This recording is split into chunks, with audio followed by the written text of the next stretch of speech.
Miguel Cabrera and the Tigers have come to Cleveland to take on the first-place Indians. Victor Martinez, fresh off career hit number 2,000 last night, and Justin Upton just named the All-Star team yesterday, taking on a group of 5 All-Stars. Francisco Lindor going once again. The young phenom, Michael Bradley, going back to the Midsummer Classic, healthy once more. And how about Jose Ramirez, who will start for the American League at third base? We'll take a look now at the standings inside the American League Central. The Tigers and Alavila deciding when and if to sell. Meanwhile, the Indians 7 games over 500. Their high water mark this year, but the Royals and the Twins only 2 games back.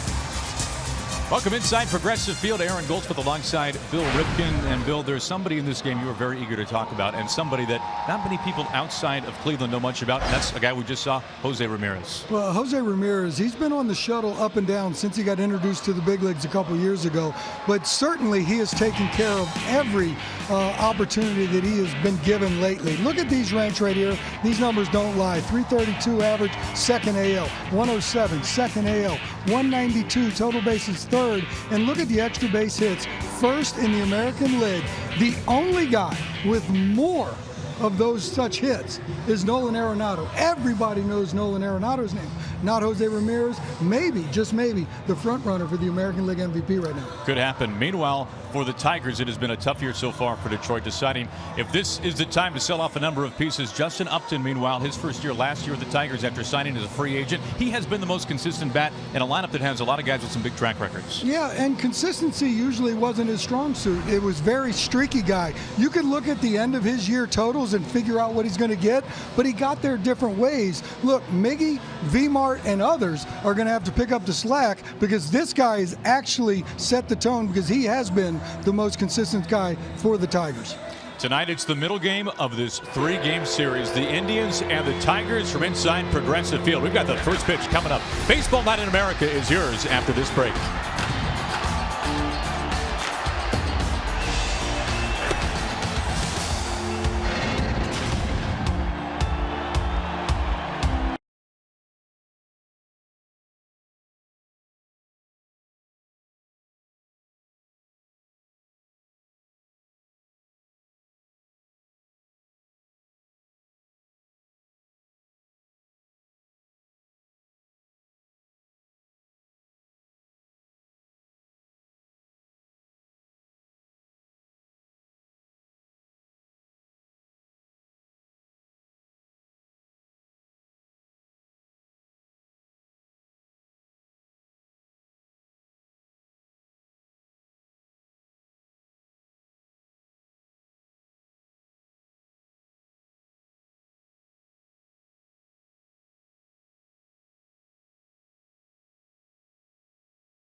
Just a light breeze and a sellout crowd here inside of Progressive Field for the Tigers and the Indians. We'll take a look at the lineup for Brad Ausmus in this one. Alex Avila behind home plate having a career season, one of the best on-base percentages in baseball. Has not hit beneath 300 at any point this year. Nick Castellanos is coming around since the start of June, batting .320 on the season. Ian Kinsler getting set to lead things off as usual for the Tigers. He will face the right-handed arm of Mike Clevenger, 26 years old, out of Jacksonville, Florida. Coming off a really very good start his last time out against these Tigers. Did walk 5, but he struck out 7, only 2 hits and 1 run over 6 innings. You can see the numbers in total this year for Clevenger, taking the spot of the rotation for Danny Salazar. And how about a look at his scouting report? Yeah, and Clevenger does things a little bit different, but he's got to avoid that one big inning. And what I mean by that is he has a tendency to go, he loses it for 1 inning, throws way too many pitches. And if that's the case, sometimes he gets a little traffic out there. It doesn't bother him. He actually pitches better with runners in scoring position as far as the opposition's average goes. His first pitch tonight is in there for a strike.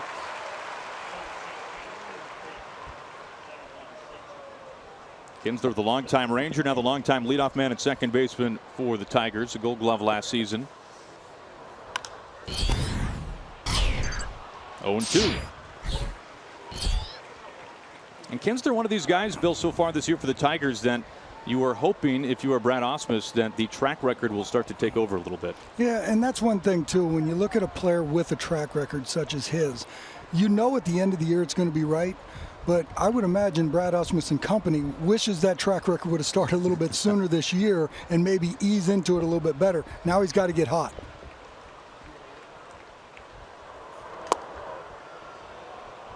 And look at what Kinsler did last season, 28 home runs. It was, however, his first ever 100 strikeout season, which has become commonplace these days, but not for Kinsler over the course of his career. Now this is interesting right here. You saw Clevenger get ahead 0-2. And although both of those pitches are quality pitches in my opinion, it's already gotten the count back to 2-2. And what has been his Achilles heel a little bit lately is he throws far too many pitches early in the game. Check swing and appeal and a full count. So he's 0-2 and Kinsler lays off 3 tough pitches to get it back to 3-2. Let's see where this goes.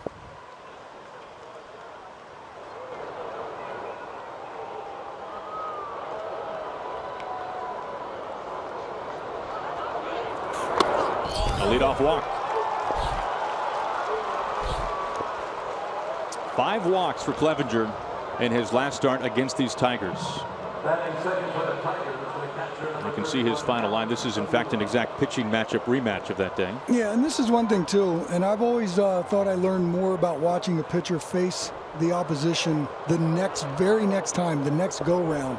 And you saw he handled himself pretty well, but once again, 6 innings pitched, about 100 pitches. That's not what he needs to do for the recipe for good success later in his career. Leadoff man aboard for Avila. Has already tied a career high with 11 home runs.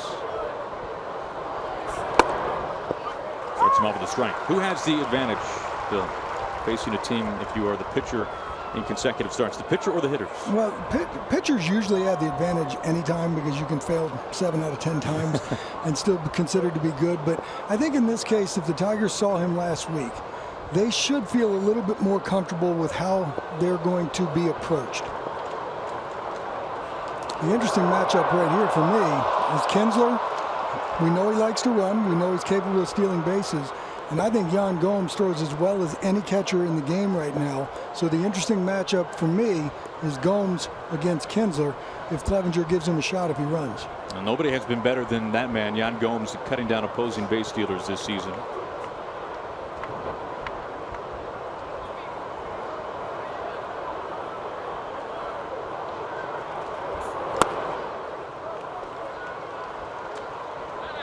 The story for Avila this year is incredible. Signed a 1-year deal. Of course, his father, the general manager, coming back to Detroit, was going to be the backup for James McCann, and all he has done is have an absolute career season.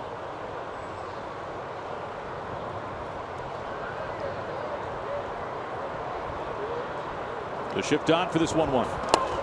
Gomes keeping an eye on first. Safe at first base. That's Yan Gomes showing off his throwing ability in a little bit different way. What was interesting about this ball takes him behind Avila, and he throws from a knee.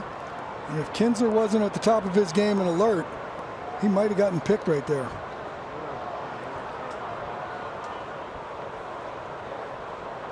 Definitely back in. What I like about a catcher throwing to first right there as a middle infielder is, you know, Kinsler has to shorten up just a little bit on the secondary lead, so any ground ball might give me a little bit more time to turn a double play. 2-2 on Avila.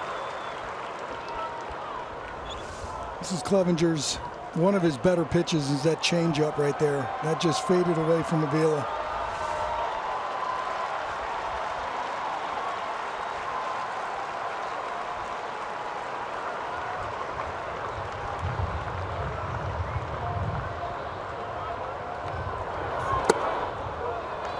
Full count to each of the first two batters. And once again, Clevenger's had a little bit of trouble with this. I believe he pitched against the Baltimore Orioles through 60 pitches in the first 2 innings. Threw only 40 pitches in the next 3, but 60 and 40 is 100. After 5, you're out of the game. He's got to find a way. He's got good enough stuff to get ahead and then put him away.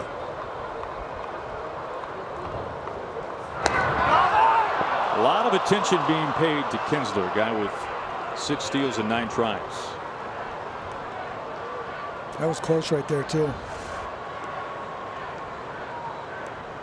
I think he got back. That's close. Clevenger, for being a tall pitcher, good-sized guy, certainly showed some quick feet right there with that move. He held the ball just a split second longer, and then came over. The 3-2. Got him swinging.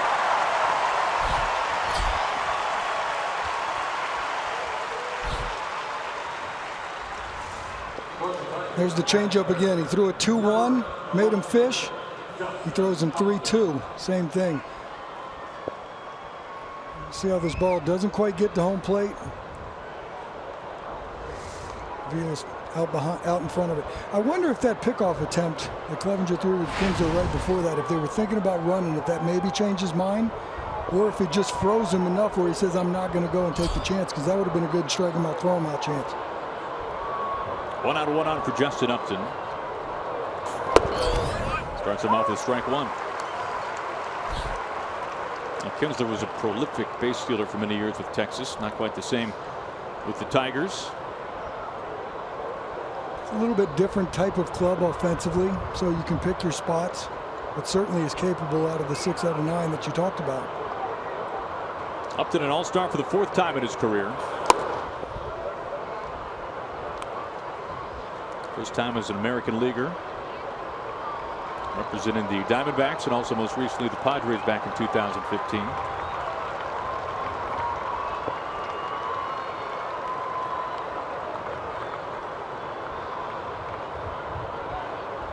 One out and 1 on.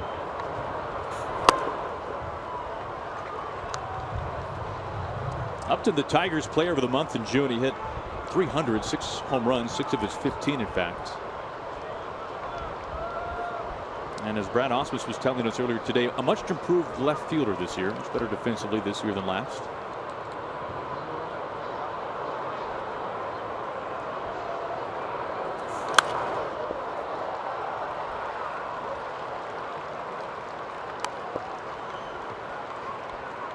You can see what the month of June looked like for Upton, and the month of July not too bad so far. And that's the consistency we talked about in the Open.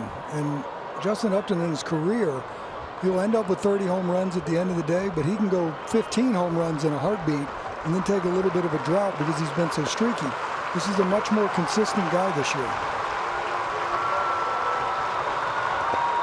Now, despite his accomplishments, the Tigers are in the midst of their worst first half since 2003. They've dropped 4 of their last 6, including last night. Blowout win for the Indians in Game 1. Kinsler was leading and now trying to get down to second base. Tag is put on, and Kinsler, after plenty of effort, is retired.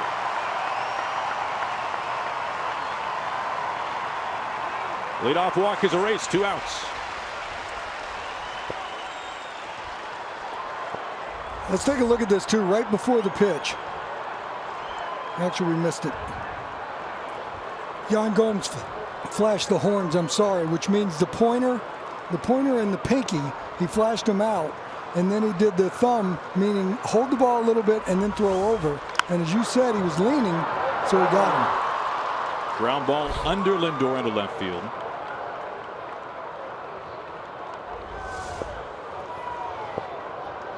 Batting fourth for Detroit, the first baseman, number 24, Miguel Cabrera.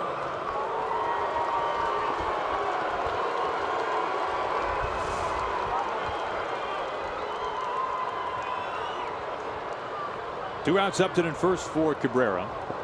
He has not quite been himself this year. He has yet to really get hot.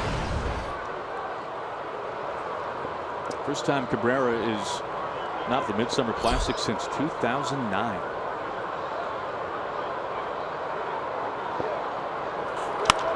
The first pitch out to center. Zimmer has enough room to put it away, and Cabrera retired on the first pitch to strand Justin Upton. We go to the bottom of the first. Justin Verlander coming out to face the Indians.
Last three games, 7 for 15, trying to heat things up. The power numbers have been good. Jose Ramirez, a 9-game hitting streak, 4th highest average in all of baseball.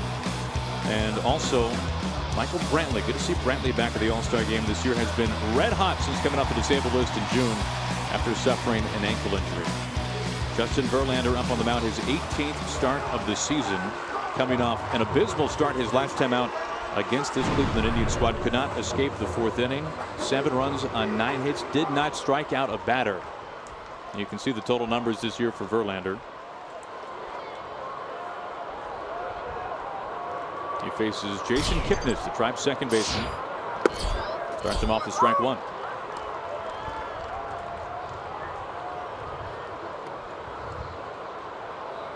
Now, dare I say, is this an audition for Justin Verlander? The Tigers put themselves in a place where he may be dangled out there. And then the story about Jekyll and Hyde with Justin Verlander and what he's done against the Cleveland Indians in his last 8 starts. It's either one or the other. It's Jekyll or Hyde. Look at this, 2 earned runs or fewer in 4 of those starts, and then 7 earnings or more in 4 of those starts as well. So which Justin Verlander is going to show up here tonight? It's been startling, the difference. It's been all or nothing for Verlander. Did have a 7-inning quality start earlier this year against the Indians. Kipnis and to right field, a fair ball.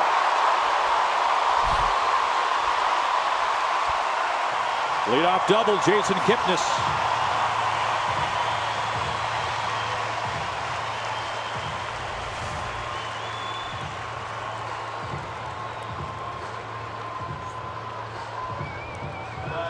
Looked like a little slider right there that didn't do a whole lot of sliding. Slid right into Kipnis's bat, and he hits a missile down the right field line for a double. Maybe Kipnis starting to heat up a little bit. Entering yesterday, just 2 for his previous 23, but a couple of hits last night. Scored 3 runs, drove in 2 as well. It would be bad news for the rest of the Central if Kipnis and others get hot. We already talked about Ramirez being the best. Chisenhall might be the second best player. They got Brantley returning from missing time due to various injuries. This is a pretty deep and threatening lineup. Ball went to Lindor.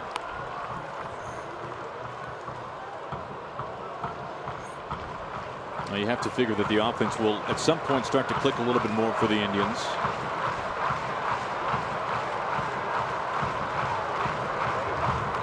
Lindor, a tough month of June. Gets ahead 2-0. Brad Mills once again filling it in for Terry Francona. Tito undergoing a heart procedure on Thursday, an irregular heartbeat. But the good news for Tito that he's in good spirits. He will not manage in the All-Star game. Brad Mills will. But Tito will rejoin the Indians after the All-Star break. A slice down the left field line and out of play, 2-1. Well, certainly our thoughts with Terry Francona, one of the game's most beloved characters. You can see Lindor April and May, then June and July. 7 home runs for Lindor. Half of his season total in April, and you wonder if that's almost a bad thing for a guy like Lindor. You wonder if he hit that many and he said, you know what, I'm staring at 40 on the year. And then he went up there with the thought process of trying to hit homers instead of letting them just happen. This guy's too good to have those last 2 months there.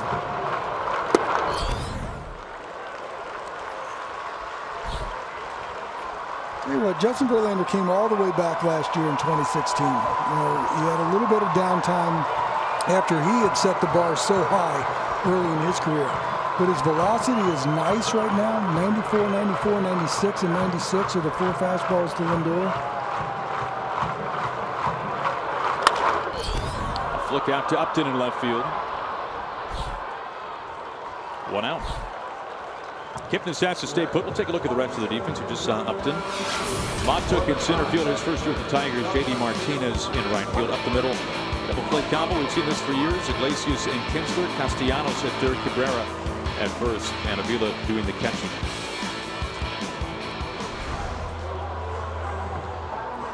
When you look at that name, all those names on that defensive alignment for the Tigers, there's no reason to think over 162 that team's not going to be good. That's a lot of talent out there, and if you turn over the back of their baseball card, those numbers are all looking nice on these guys. It's a matter of them all playing to their potential. Strike 1 to Michael Brantley. As I said, there's nothing wrong with this heater from Justin Verlander in the first inning. That's a quality pitch to Lindor to get him to fly out to left field and leave Kipnis at second. Brantley comes up, paints him a 95-mile-an-hour fastball to get ahead.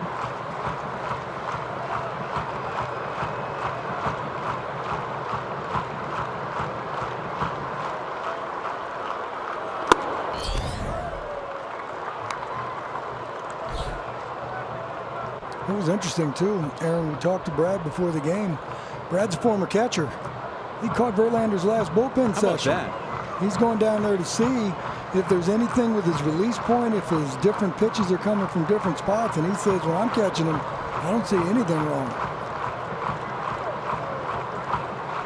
The 1-1. Did that surprise you, or had you heard of something along those lines? So many managers obviously are former Major League catchers. Now, not all of them maybe are as spry and as good a shape as Brad Ausmus. You know what? I was a little surprised at that. I wouldn't doubt or, not see a manager going down to watch a bullpen session, but to maybe put some shin guards on and put the pud back on and go catch somebody, that's doing something. I mean, is Mike Matheny catching Carlos Martinez anytime soon? I don't see why not. Now that we just said Brad Ausmus is catching people. 2 balls and 2 strikes to Brantley, who has just been a fantastic story this year. Barely played it all last year, 11 games in total. The shoulder injury. Many people, including himself, wondering, A, whether or not he would ever be the same, and secondly, if he would even return. And when you think about it, before he went down, is he a top 5 player in all of baseball? Maybe so. He put up some monster numbers. I can tell you this much. After that 2014 season, he was certainly one of the most underrated players in the game. Back-to-back 45 double seasons for Brantley. Finished third in the MVP voting. All right, so I'll give 2 other players, possible pitchers, the right to jump in the top 5 with him. But when you finish third in the AL MVP voting, I got to put you up there in the top 5 players in the game. Or certainly in that league. Sure. Kipnis still dangling out at second base after the leadoff double. Lopped it out to right field. J.D. Martinez not having to move much. Kipnis ready to tag. There he goes. Martinez, a strong throw, but Castellanos a bobble, and Kipnis is in safe. 2 outs and a man at third.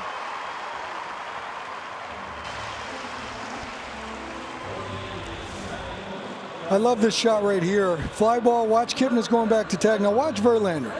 Verlander's waiting. Then he says, okay, I got to go now. And then he realizes that he's really got to go, and he gets himself into decent enough position just in case something would have went wrong. I think there was part of Verlander that said he's not going to tag up because he don't want to make the third out over there. JD's got a good arm, and he says, you know what, he's going to tag up. So now I got to get over there and help my boys out in case this ball gets away. 2 outs, a man aboard at third base for Encarnacion. Looks at ball 1.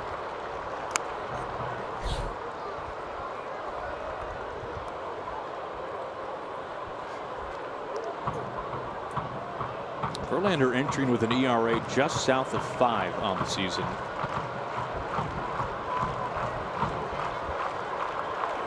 I'll tell you what, you take away 2 clunkers of a start against these Indians, where in total he only gave up 16 earned in about 7 innings. His ERA goes from 4.96 to 3.77, and the Tribe has really gotten to him this year. And if it's 377 at this point in time, we're not talking a whole lot about it. A strike, 2-1. That's a pitch right there where Verlander says, I'm not giving in. I just threw him 98 away for a ball to make it 2-0. I'll throw this little slide ball at 90. Got back into the count a little bit, 2-1.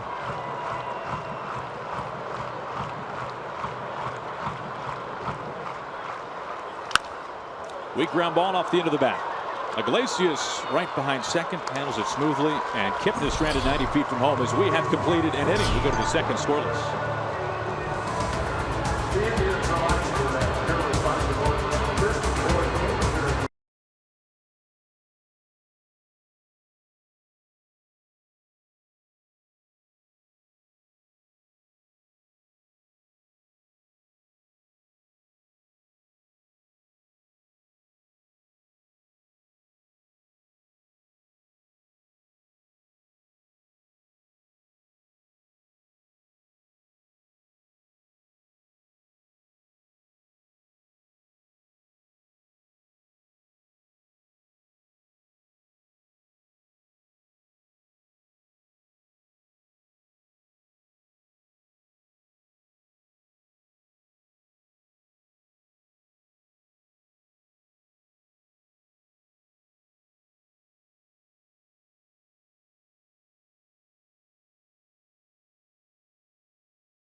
Sponsored by the new Samsung Galaxy S8. Happy you're with us for Baseball Night in America from inside Progressive Field. Beautiful night, a sellout crowd.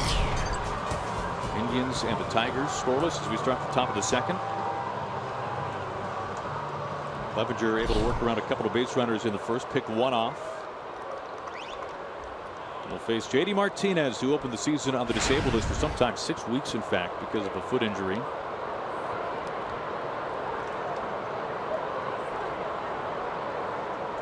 Martinez, a pending free agent, and certainly somebody that will draw the interest of plenty of other teams at the deadline.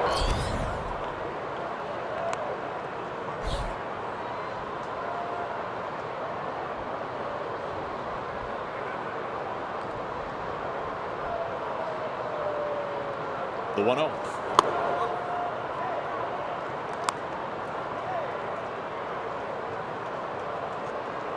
The numbers this year for Clevenger, you look at his arsenal, his repertoire. He has been so tough on right-handers. This is cracked out to the gap in right center field. Zimmer racing, can't get there, and that's saying something. JD Martinez legging out a double. Leadoff two-base hit for JD Martinez. I wonder back when JD Martinez was with the Houston Astros, if that 2-0 pitch is going to get smashed into right center, or is that one of those things, the influence of one Miguel Cabrera? Once he came over here, takes batting practice in the same group, watches Miggy goes about his business that way, because that's a 2-0 pitch, and that is just smashed to right center field. Leadoff double brings up Victor Martinez.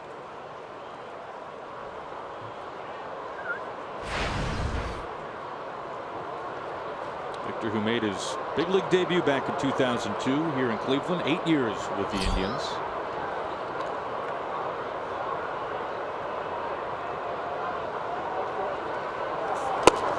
Special night last night for Victor Martinez. His 2000th career base hit.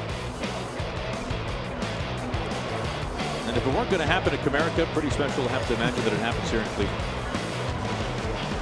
He kind of flared that one to left. Guaranteed the 1999 other ones weren't quite like that. His first 900 hits coming in an Indians uniform. What a hitter he has been, too, in his career. And the thing about him, he wasn't blessed with that much foot speed. So it's fair to say most of those hits were not infield knocks. He's not legging them out. So when you see a guy standing there, switch hitter like him, that doesn't have the foot speed, those knocks are all legitimate. He has a chance to drive in the first run of the game. JD Martinez at second. 2-1.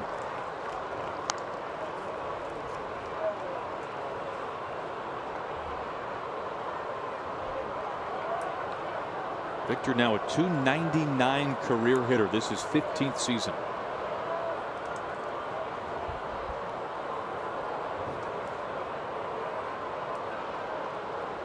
More balls and strikes so far for Clevenger.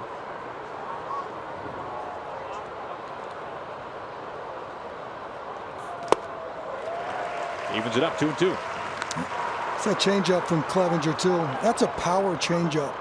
You know, 94-mile-an-hour fastball to an 88-mile-an-hour change. Look at the grip. Look how he releases it. Gets a little bit of fade away from the left-hand hitter. It's a nice pitch.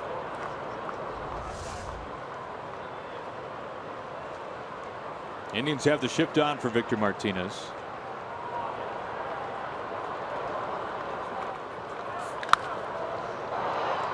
Line foul, still 2-2. Now, Victor got a little bit of a scare not that long ago, went on the disabled list because of an irregular heartbeat. That was in mid-June. Could barely swing a bat. To see him back up on his feet and healthy.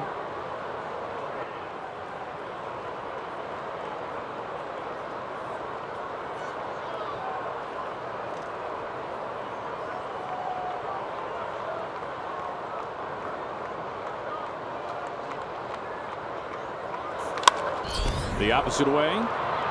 Brantley coming in, makes the catch. Now number one. Well, tomorrow it's the Sirius XM All-Star Futures game on MLB Network, followed by the T-Mobile Home Run Derby Monday on ESPN. It's all leading up to the can't-miss event of the summer, the MLB All-Star Game, Tuesday at 7:30 Eastern on Fox.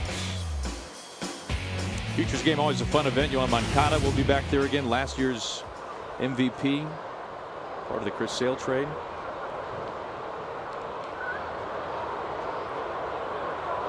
Somebody to keep your eye on that futures game, Bill. Eloy Jimenez of the Cubs, their top prospect during the Carolina League Home Run Derby, knocked a light bulb out. And that wasn't from a car in the parking lot. That was Maybe actually could like have been that too. That was actually a light standard in the stadium. That's right. Okay. You always have to clarify these things. That's how the stories go around. Sure. Because I probably broke a few light bulbs out in my playing days. I'm glad no one will assume now. There's Castellanos, 0-1. Martinez at second base after the double to begin the inning.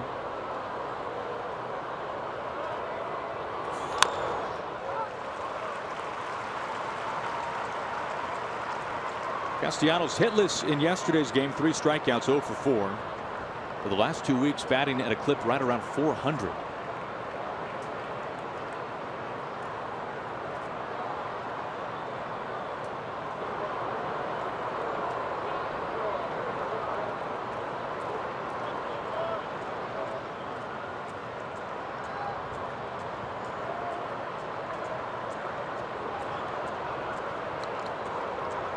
Clevenger's 0-2.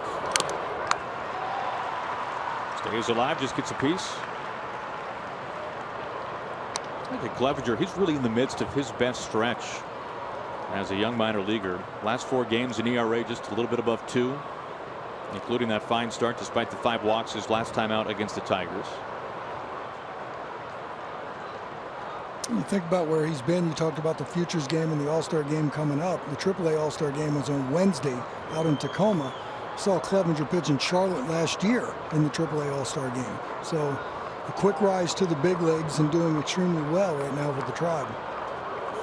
Oof. Up and in. That'll get your attention.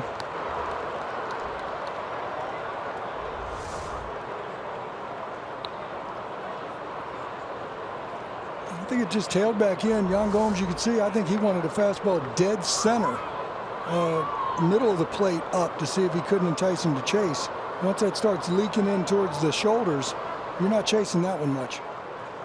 And you can see he has stymied opposing hitters with runners in scoring position.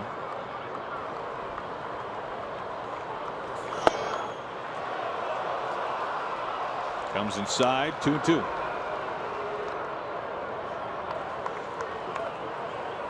Now that pitch right there, to me, Aaron, 1 ball, 2 strikes, just missing in. To me, that's the art of pitching in. Because if there's any thought in Castellanos' mind, that had me, that opens up any pitch that you want to throw after that. If there was any thought where Castellanos says, man, he had me, you can go back in or you can go away with a breaker. So Ramirez at third. 2 outs. That keeps Martinez at second base.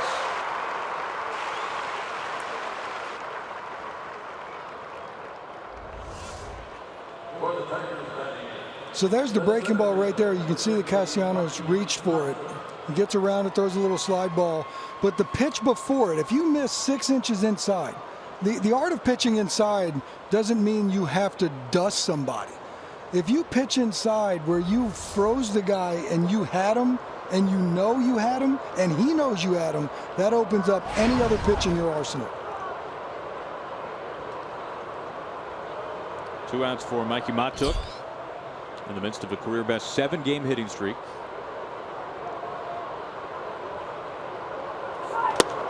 Matuk, a guy who began the season really in a platoon for the Tigers in the outfield, but has earned, I think, for the most part, an everyday role in there against right-handers like tonight.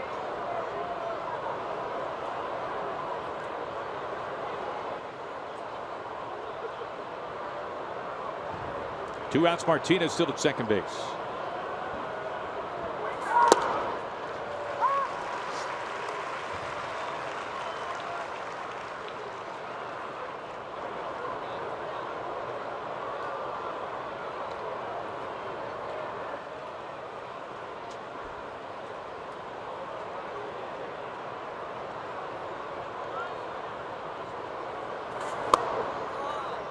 Montook gets ahead 2-1. I think Clevenger's had the reputation of being effectively wild from time to time. To me, it looks like his misses are real good tonight. It looks like he's fairly sharp in what he's trying to accomplish.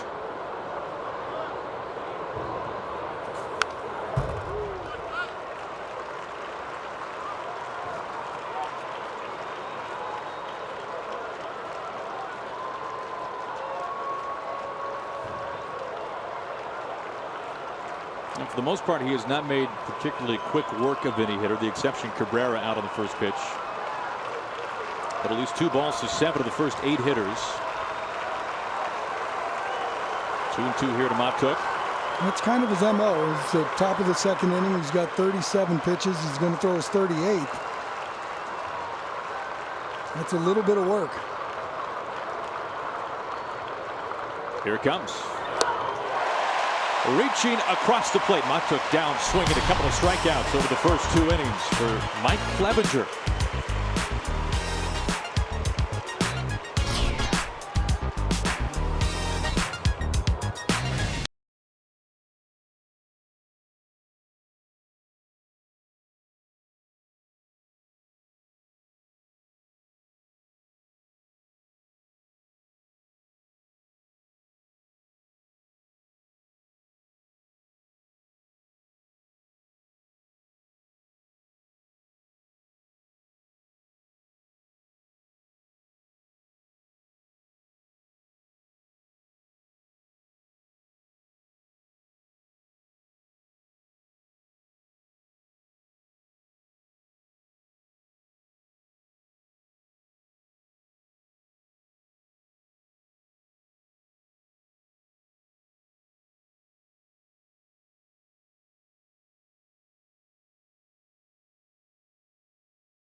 Against the Tigers. How about this for Jose Ramirez?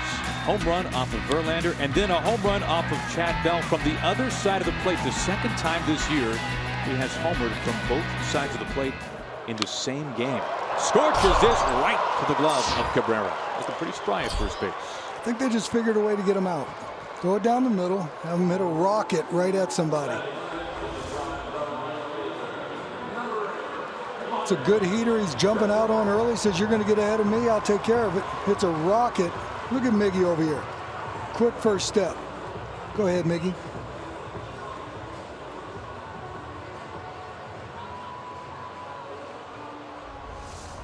I think that qualifies as a loud out. I think you could say that. 1 pitch, 1 out. Monty Chisenhall climbs in. Looks at strike 1.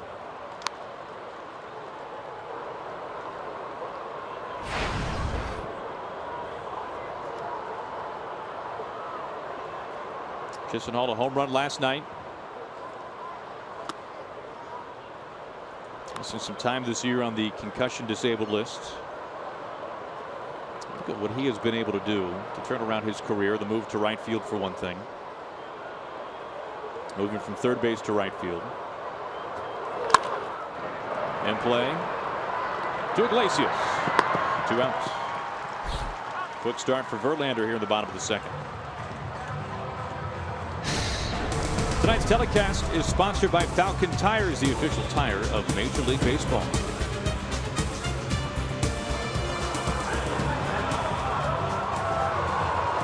Now both sides have squandered a leadoff double early on here tonight. 4 pitches to get the first 2 outs for Verlander, now facing Carlos Santana.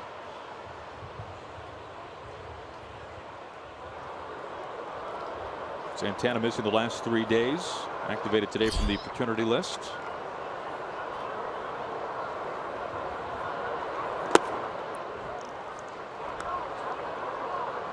And coming back just at the right time.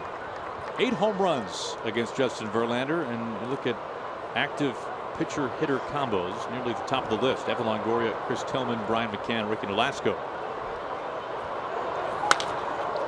A rifle shot into left center field. This sends Upton to the base of the wall. It might not be a home run, but a double in each of the first 2 innings for the Indians. It stands to reason. 2 of those guys on the list playing in the same division. Tillman, Longoria, and Santana and Verlander. This is a fastball away. Santana just goes out there and smashes this ball to left center field. But his 8 homers off of Verlander, I believe the next one, as far as the active list is concerned, has 4. So that'll tell you a little something. Anytime you're going bridge off of somebody 8 times, and then you qualify it that it's Justin Verlander that you're jumping ship on, it's pretty impressive. Santana's 4th double his last 3 games, and his 22nd on the season. Now the Indians with a runner in scoring position each of the first 2 frames. Here is Bradley Zimmer, guy who's generated a lot of excitement here in Cleveland. Well, this time pops up the first pitch. Upton calling off Iglesias. He puts it away. 7 pitches for Verlander, working around that 2-out double.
The official MLB.com home run derby game on the App Store and Google Play. Swing for the fences against more than 10 million players from around the world as your favorite Derby All-Star. Download the Home Run Derby for free today. On the top of the 3rd, scoreless. Indians and Tigers. Jose Iglesias, Detroit shortstop, leads it off. Just 1 for his last 16. Looks at ball 1.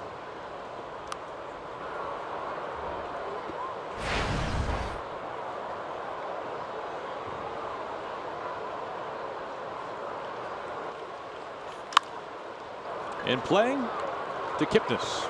Easy toss and a quick out, number 1.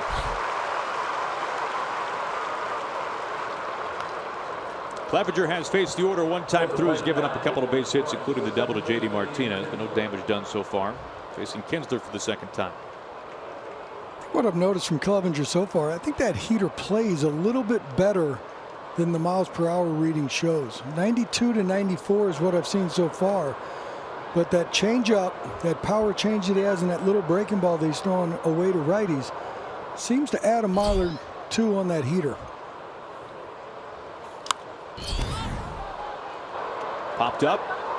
Santana. 2 outs.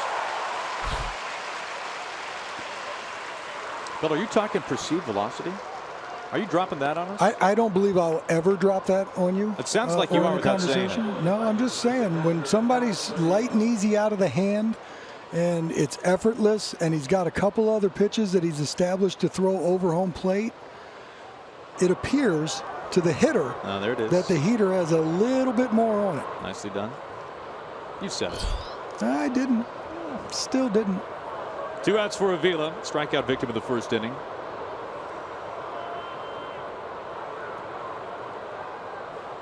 Once again, the shift on for Avila.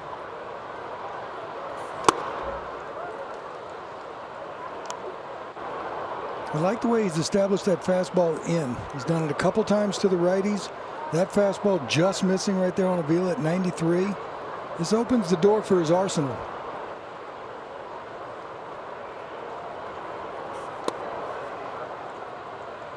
Now for Avila, an All-Star and a Silver Slugger Award winner back in 2011. He hit nearly 300 that year. The next 5 seasons, a .222 hitter. And really, you could say that, among other things, Avila truly has a clear head this year. He's a victim of multiple concussions.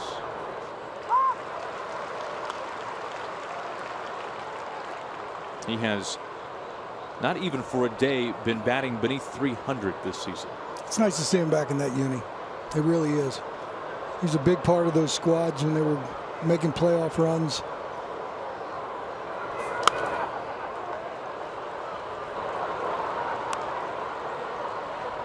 You can see the numbers the last 3 seasons. So you think there's a difference there as you look at these numbers? Well, the on-base percentage is through the roof this year, and the home runs, his total for the last 2 years combined. You look at that on-base number. Now, granted, the plate appearances are not the same for Avila just because he's not in there every day as a catcher, but Joey Votto has the exact same on-base this year, 427. You know, and you mentioned the fact that he had some concussions and he might now have a completely clear head. I remember watching him catch games. It seemed every foul ball found him. It didn't matter about the face mask. It was the shoulder, it was the knee, it was the ankle. It looked like he got beat up as much as any catcher that was playing for that period of time. Saw a shot of James McCann signing a 1-year deal to back up McCann this season. Zimmer making a couple of adjustments down to his wallet to make the catch to end the inning. 9 pitches, signed, retired in order. We've seen Zimmer cover a lot of ground so far this year. This time just dropping to his knees.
Scoreless as we go to the bottom of the third, and it's a real treat to be joined by the dulcet southern tones of Indians pitching coach Mickey Callaway. Mickey, it's just good to hear your voice. Thanks for joining us. Yeah, thanks for having me, guys.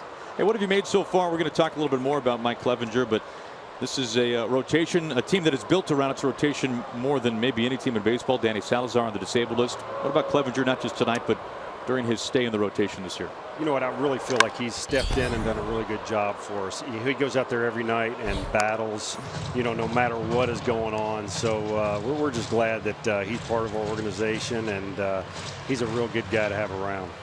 Hey, Mick, that last inning at 9 pitches, that's kind of what the doctor orders for Clevenger every now and then, isn't it? That is. You know, it kind of got our pitch count back to where we wanted it to be. You know, he had a couple long innings to start the game, and that always gets you, you know, hopefully gets another inning out of him because he had a nice quick inning there. Mick, it looks like he's throwing 92 to 94 on the gun, but it looks to me like that fastball plays a little bit better, and the fact that he looks like he's establishing a pretty decent presence on the inside part of the plate to both righties and lefties. You know, I think it really does. I think his fastball kind of plays up. You know, he's got a really nice effort level. It's not too much, but just enough to add some deception. Maybe the hair comes into play. I'm not sure. But, you know, he has some really good off-speed pitches because he sells everything with his arm speed. And he's done a really good job of pitching in so far. Yeah, I'm sorry. How about that power fish? 88 miles an hour. It might not be the ideal separation of the fastball changeup, but certainly a couple that he threw to Avila had that tail away from him that adds to the pitch. You know what? It's not your standard circle change. You know, somehow he gets a lot of velo on that thing, and you know, I think what we try to do is use it more like a split finger fastball than the traditional front and back changeup that guys have with that good separation. You know, I think it comes in there, it dives late, and he can use it to both righties and lefties.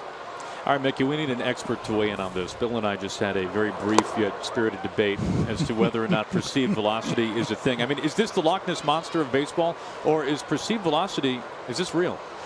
You know what, I haven't stood in the box against a guy like Verlander or anything too much, but you know, I have to feel that if you're running a fastball in on somebody's hands, it's going to feel like it's a little harder than something down and away. So I definitely think there's something to it. I don't necessarily think you have to throw pitches because you're trying to use perceived velocity to your advantage. I think you got to keep guys off of what they're looking for and execute pitches. Okay, you can help solve this a little bit more. Strike one still the best pitch in baseball, correct? It absolutely is. That's the one thing that we've stressed since I got here, and I think our guys have done a pretty good job of it. You give me a perceived velocity of nothing and throw me strike ones and I got a chance. You're going to have a lot better chance than anybody else, that's for sure. Hey, Mick, let me ask you a question. In watching your starting staff from a distance, they all look almost completely different. Am I too far extreme on there, or are there similarities between the guys that actually makes your job a little bit easier? You know what? I think their pitch mix is a little different, and then that probably makes it harder on the catcher. What makes my job easy is that every one of them is a worker, and you know, that's kind of my job, I feel, is to monitor their work in between starts, and the numbers are going to be what they are, but as long as they're getting their work done, and these guys work their tails off every single day and night to improve no matter what it is we ask them to do, and that's kind of the common denominator between all of them. After a very lengthy battle, Yan Gomes is out number one. You know, Mickey, you guys have kind of created something in baseball, and this game has been around long enough that it's kind of tough to create new things this year, but the role of Andrew Miller, you probably noticed Chris Davinsky was named an all-star this year for the Astros, yep. And Davinsky's kind of become the next closest thing to Andrew Miller. In fact, Davinsky's actually pitched more innings at a time, but it's been a little bit different. But you guys started it with Miller. Can you just tell us a little bit about, once Miller came over last season, how the internal discussions went to kind of creating this role for him? You know what? He kind of created it for us. He came in and said, I will pitch whenever you guys want me to pitch. I just want to be on a winning team, and I want our team to win no matter, you know, where I pitch. So that made it real easy off the get-go. We had Cody Allen already in place, and Tito was like, you know what? We're going to use you guys, or you, in the highest leverage situation, and it made us a much better team. So kudos to Andrew for being unselfish and just wanting to win. I feel like all of our guys are like that. And the key is that you have Cody Allen. That is the key to all of this work. That is the key. You know what? If you have Andrew Miller willing to pitch the 6th, 7th, 8th, or whenever you want him to, if you can't hold that lead that Andrew Miller's preserved for you, then you're kind of pitching him in games you might lose. So Cody Allen is a huge key in this whole mix. Well, Mickey, Bill's going to go tell somebody to get off his lawn. We really appreciate your help, your time here. And this has been fun talking with you. Appreciate it, guys. Thanks for having me. Take care. Not a good sign for the Indians here. Kipnis hobbled and walking inside the clubhouse.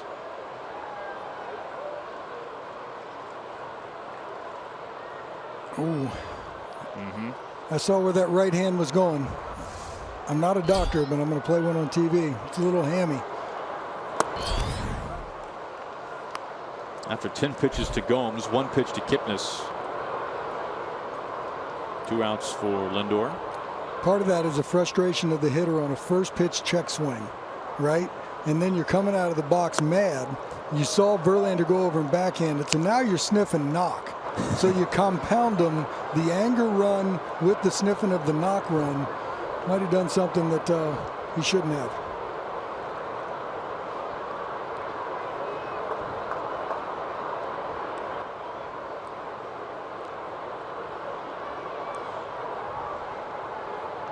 Verlander's 2-0.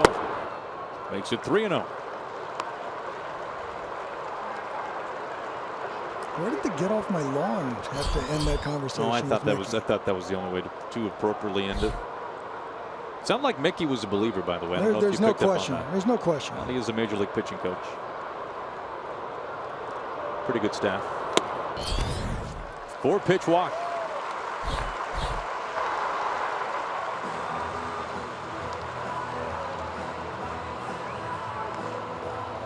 Two outs, a man aboard for Brantley. See, the walks are up per 9 innings this year for Verlander, noticeably up. That's one of the mystery things too. We talked to Brad Osmus before about some of the struggles that Verlander's had in specific games. He said, I can't figure it out. I see what his velocity looks good. I see the ball out of his hand looks the same on different pitches. But for someone with his stuff and 4 pitches, you know, you wonder why the walks are up. I mean, there was a time, it wasn't all that long ago, where people were talking about Verlander kind of along the same lines that they talk about CC Sabathia, this idea of learning how to pitch without the great velocity after the core surgery for Verlander, but the velocity is most certainly back. And that is not at all an issue for Verlander.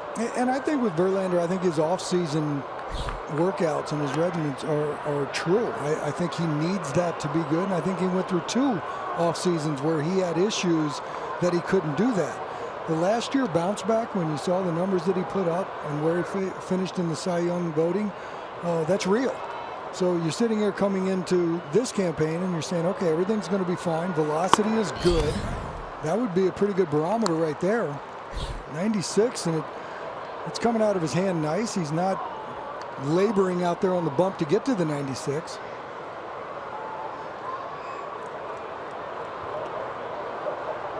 Now, he has given Brad Osmus plenty of quality starts this year.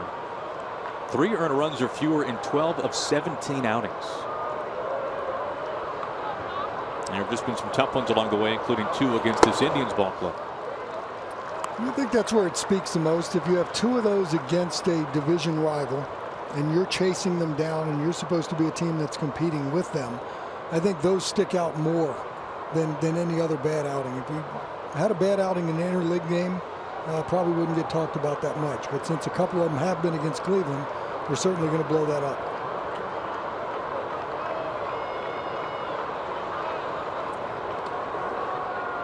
Keep an eye on Lindor.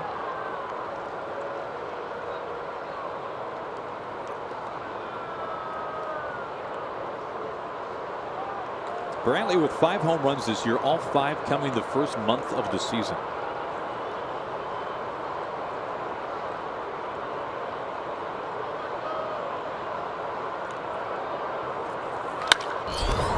Kipnis in the outfield grass, Kinsler to retire the side. Lindor is stranded as we go to the 4th inning.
By the Dell Inspiron 7000 gaming laptop, as real as it gets.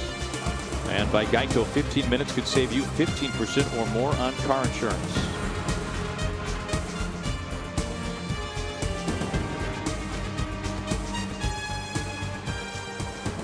Eric Gonzalez has taken over at second base. Jason Kipnis injured himself trying to hustle to first base, holding his right hamstring. Here's Upton to lead things off to the fourth. Strike one. Here's another look at it. There's the check swing I talked about. He's hacked. And then right there, he pulled up a little bit, that right hand reaching back there. It's not a good walk either. Immediately to the clubhouse. You know the worst part about the hammy is the steps that you walk down to go to the clubhouse. I'm telling you, it does not feel good. 1 ball and 1 strike to Upton. As we go inside the Tigers dugout, we say hello to Michael Fulmer. Michael, first of all, congratulations, an all-star for the first time in your very young career. Oh, thank y'all very much. Hey, last year American League Rookie of the Year, this year an all-star. How'd you find the news that you're going to be representing the Tigers? Skip just pulled me in the office and asked if I had any plans for the all-star break, and I said not currently. And he said, well, you do now, you're going to Miami. So I was kind of in shock by it, but I got getting congrats from my teammates and stuff, and they're happy for me. So I'm glad I get to represent the team as long as this got to the bat right now. Hey, Michael, put on your analyst hat. You've got a pretty good seat to watch Justin Verlander throw. What are you seeing out of Justin right now? I think he's looked good so far. I know he's had a few rough ones against these guys, but he's the work that he puts into his bullpens and the research and scouting and stuff. It's far better than anything I've ever seen. So these 3 innings so far, he's got great fastball command. He's throwing that slider in on guys lefties' hands, and curveball's looking good and changeup as well. So I'm excited to see the rest of this one. How much, when you prepare for your next start, do you watch maybe him, or is there somebody else on the staff, or do you actually go off the board and maybe pick somebody that's going against your club, just watching them go about their business and how they set up hitters? Oh, you can't go wrong watching JV.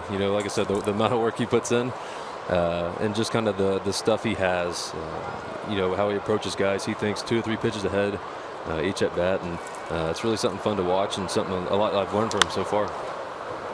It's in play. Ramirez handling it low. Pick there at first base by Santana. Now number 1. Michael, in today's era of starting pitching around the majors, I can't tell you how many times we hear a manager before any given game say, just looking for my starter to give me 5 or 6 innings and keep me in the game. I mean, that is the biggest pitching cliche right now. For you, it seems as though it's a disappointment if you do not pitch into the 7th. What kind of pride do you take going deeper than, well, let's face it, most guys right now around the majors? I take a lot of pride in it.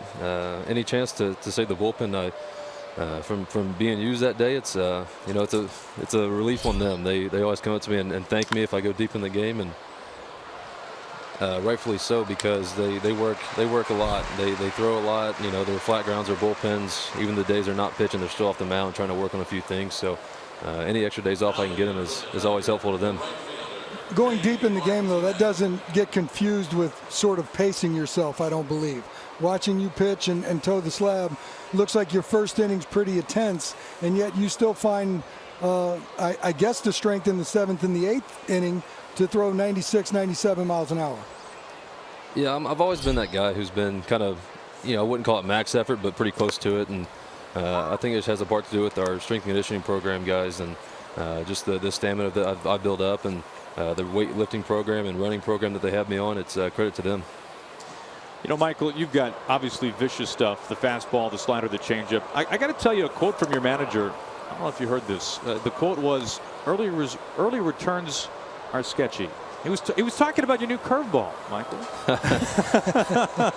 Now tell us, you've only thrown what, a handful of these so far? Yeah, like 5 of them in 2 games.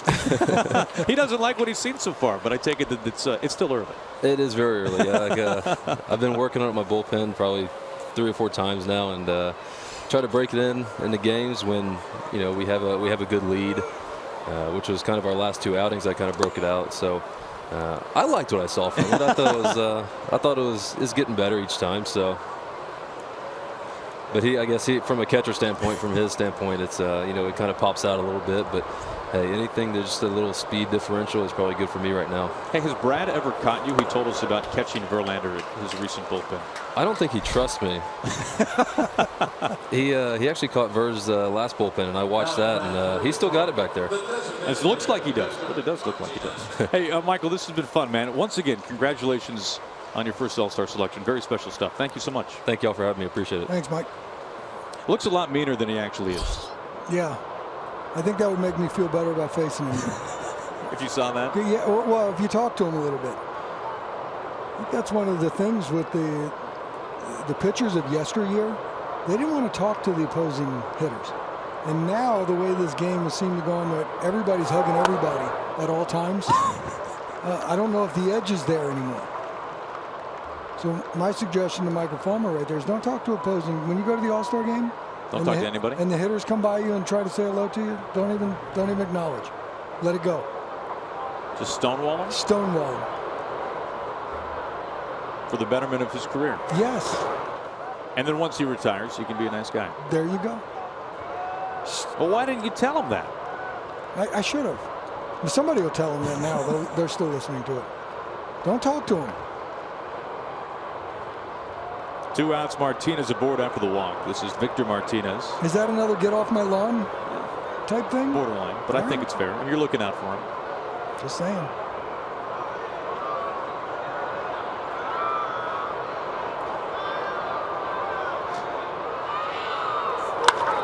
Hard hit right to the point of the shift. Gonzalez, the new man. Long throw onto first base. Martinez left stranded as we go to the bottom of the 4th. Edwin Encarnacion, 18 home runs, leads things off for the Triumph.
Verlander versus Encarnacion is how we begin the bottom of the 4th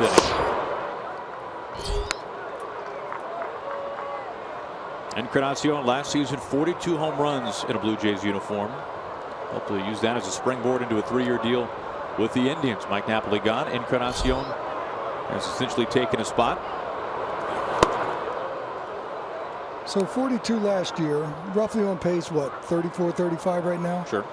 I think Cleveland would take that.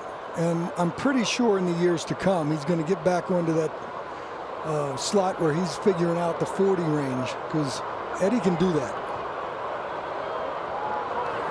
That's pain. I mean, that's an effortless 96 outside corner to Eddie saying, dude, if you want it, go ahead and try it. What are you going to do with it?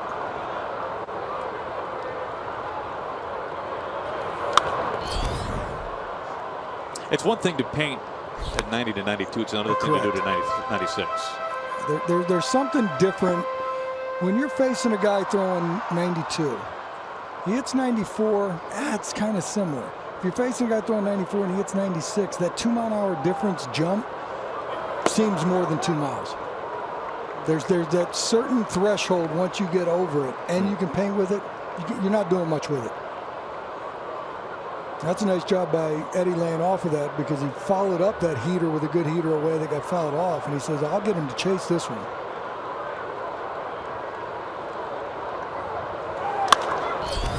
Right to Iglesias. Routine out number 1. Well, what else is going on tonight? Let's go back to Los Angeles. Check in with Kevin Burkhardt. KB, what's happening?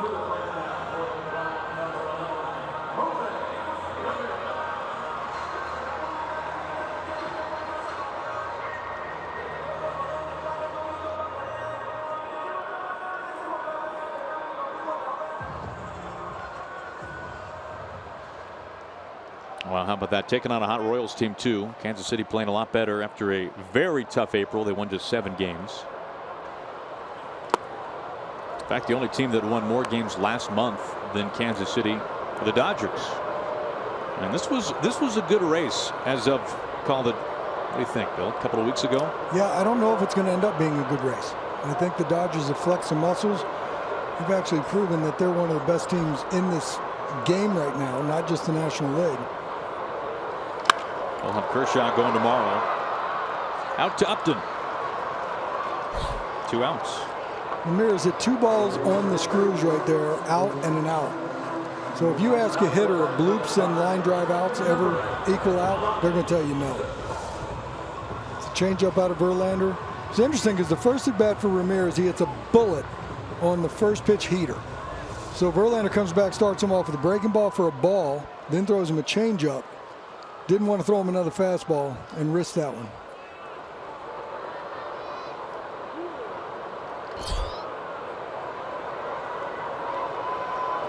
You know, as a team, the Indians this year have 12 home runs against the Tigers. Lonnie Chisenhall has 4 of them.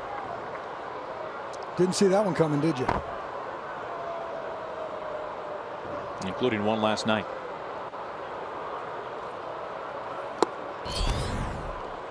Two nothing.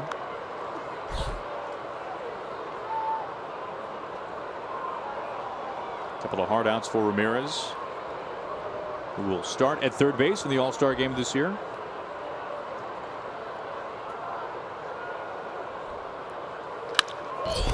Hard hit out to center. Macho Capital played off the base of the wall.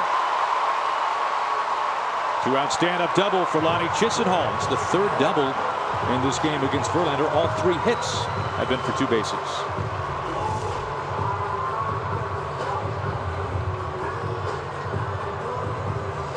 It's a fastball away in a 2-0 count. Give Chisenhall a lot of credit right there. He didn't want to go out there and try to hit that in the right center bleachers, because he'd have probably rolled over and hit a ground ball to second. He just went out there and hit it. Bam. Indians second in the major leagues in doubles, and we're seeing part of the reason why tonight early on. This one coming with 2 outs. And they're putting on Santana, a guy with 8 home runs against Verlander. Santana getting the intentional walk. I miss those 4 wide pitches though. The drama of the 4 wide ones. Second walk tonight for Verlander, who has not struck out a batter. Remember, in his last start against these Indians, he was roughed up. 9 runs, 3 1/3 innings. Did not strike out any hitter over the course of that start. First time he had done that or failed to strike someone out since 2007. It spanned over 300 starts. His final line from last Sunday. 2 on, 2 out. Here is Zimmer.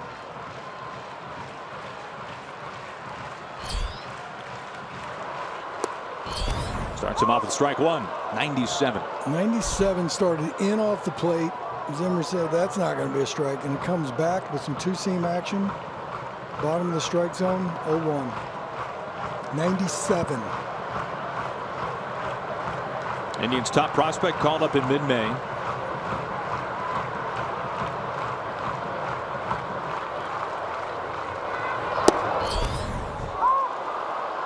Same pitch, same result.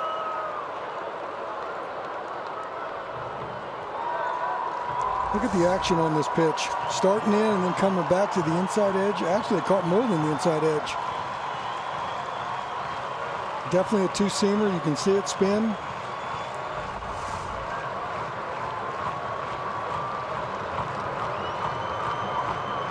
I might try to paint him away. Nope, coming in.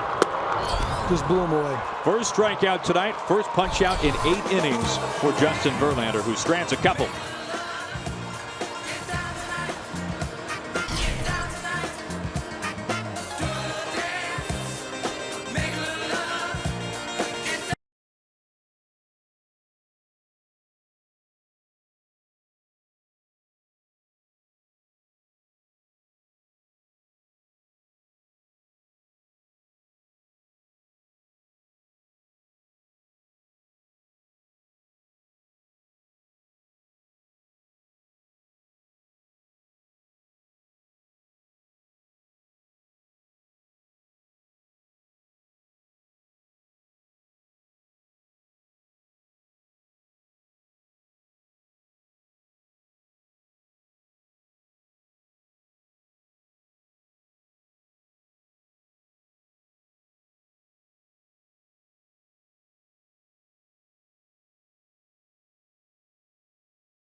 The top of the 5th.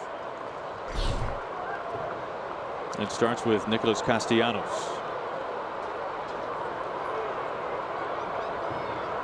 We were talking about the Futures game earlier. Castellanos played in the Futures game a number of years ago when it was in Kansas City. George Brett was his manager in that game. It's a pretty good one to have. Kansas City, Brett, I get it.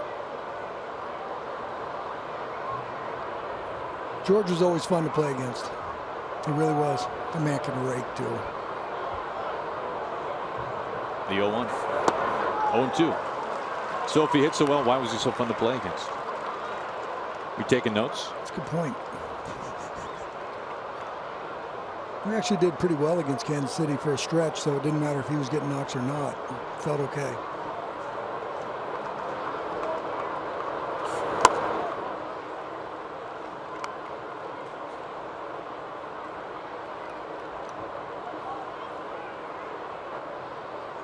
Clevenger 3 straight breaking balls out of the gate to Castellanos. It's only a matter of time before you're going to try to sneak one back there. Was that just a show, and do you go right back to the breaking ball 2-2 right now, so you can get him to chase it? Another example tonight of getting ahead 0-2, now even it up, 2 balls and 2 strikes. Comes the power fish.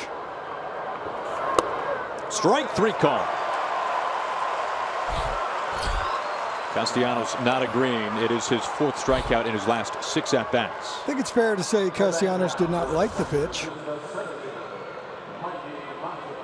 Had a little bit of comeback action towards the plate. Don't know if it got back there or not. This will give us an idea. Ooh, that's a close one right there.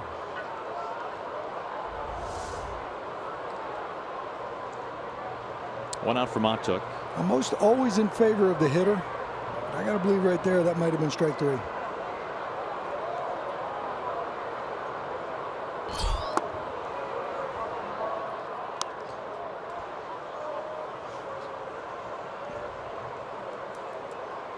Now Marvin Hudson is our home plate umpire tonight in his 18th season. He was an umpire in last year's World Series. He was behind the plate in Game 4. Was in left field for that memorable Game 7. Back in Cleveland here tonight.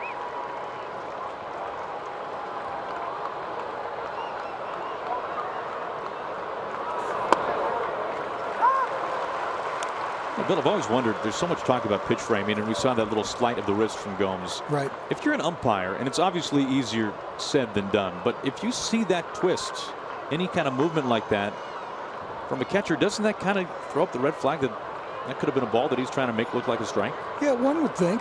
And I like the idea of a catcher getting me strikes that are actual strikes. You know what I mean? And I think some of the hand strength that these catchers have. Watch Yan Gomes right here. There wasn't a whole lot of movement where he's trying to twist that thing in there. So to your point, maybe he's trying to steal it that way.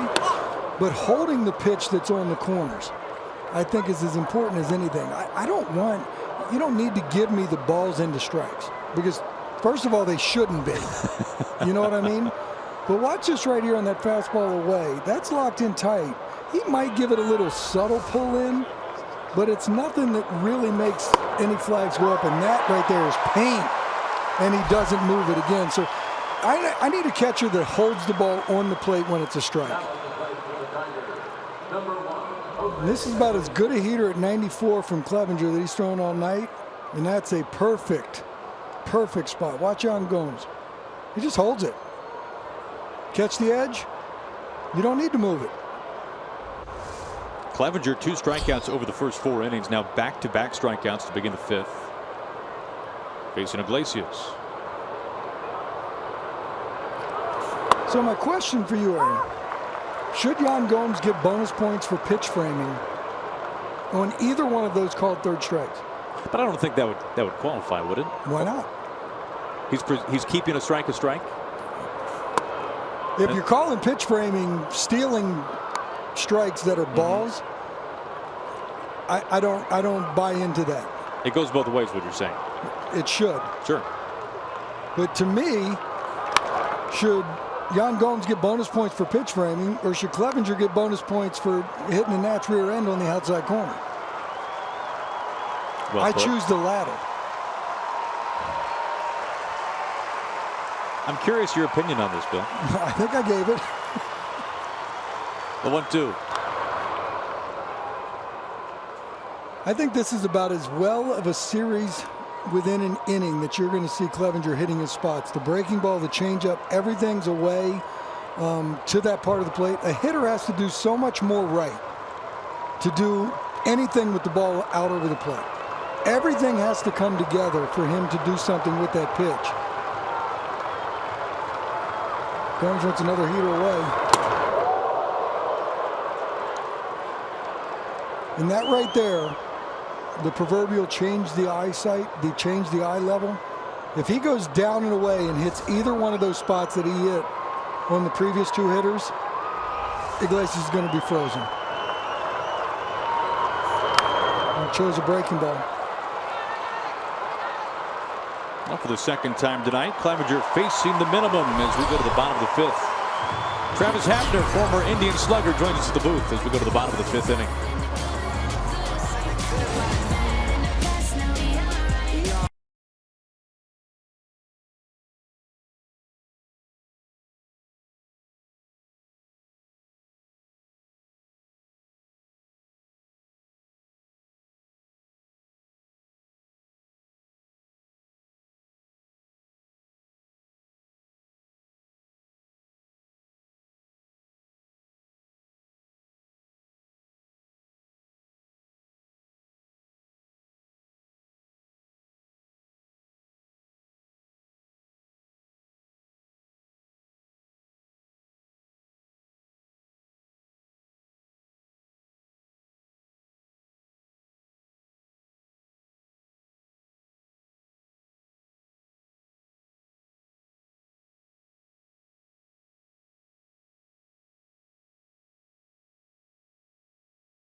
Telecast is sponsored by Boost Mobile. Beautiful night here in Cleveland. Middle game of this 3-game series. Indians and Tigers. And it is a treat to have in the booth former Indian slugger Travis Hafner. Travis, it's good to have you. And how'd the first pitch treat you tonight? I'm glad it got there without bouncing. Ellis Burks was here with me, and he was kind of heckling me not to bounce it, but I let go of it, and it came out much slower than I was expecting. You didn't go all the way up to the slab, did you? Yeah, I did. Did you? Yep. Wow. I'm used to throwing coach pitch to 7-year-olds, so I'm used to being in the front of the mound, so it looked a little far away. Let's take a look here. Let's take a look. Let me see if you went to the slab or not. Yeah, you did. Ouch. How many adhesions broke loose right there? 4 or 5. There's a couple, some cracking and popping going on in there. So your 7-year-old left-hand hitter? Yep. Has he got some thump already? He's pretty skinny. I don't know where he gets that from, his mom, I think, but he's got a good little swing, and then we got a 4-year-old who's a right-handed hitter, and our 2-year-old is a left-handed hitter. So you already know the 2-year-old's a left-handed hitter. Well, he's going to hit left-handed, so he's hitting off the tee left-handed. So it's fun. We got 2 lefties. Are they all right-hand throwers, so they can be middle infielders hitting left-handed? No, only the 2-year-old is a right-handed thrower so far. The other 2 are left-handed. They limit themselves to first base, pitcher, and outfield. All right. Verlander a good start, getting Yan Gomes to begin the bottom of the 5th. Well, Travis, you are still in the Indians organization. Tell us what's keeping you busy. I do special assistant with those guys. So I do a lot of just scouting, hitters for the draft, Latin America kids, free agents, trade targets, stuff like that, and kind of give opinions on those guys. And spring training, work with some minor league hitters, and during the season I'll go visit some minor league parks and work with some hitters. So it's been great to just stay in the game, and great organization to work with. Take me into your career as DH as many games as you did. I always wondered, look, the position players come in, they got to play defense, they're a little bit lathered up. Are they more into the game? Because as a DH, and for you to be as good as you were, there had to be some times that you had to take the selfish side into play and say, all right, boys, you guys go out there and catch the ball. I'm going to go in the cage and rip a few holes in the net, and I'll be ready to rake when it's my turn to hit. Right. So just brutally honest, I hated defense.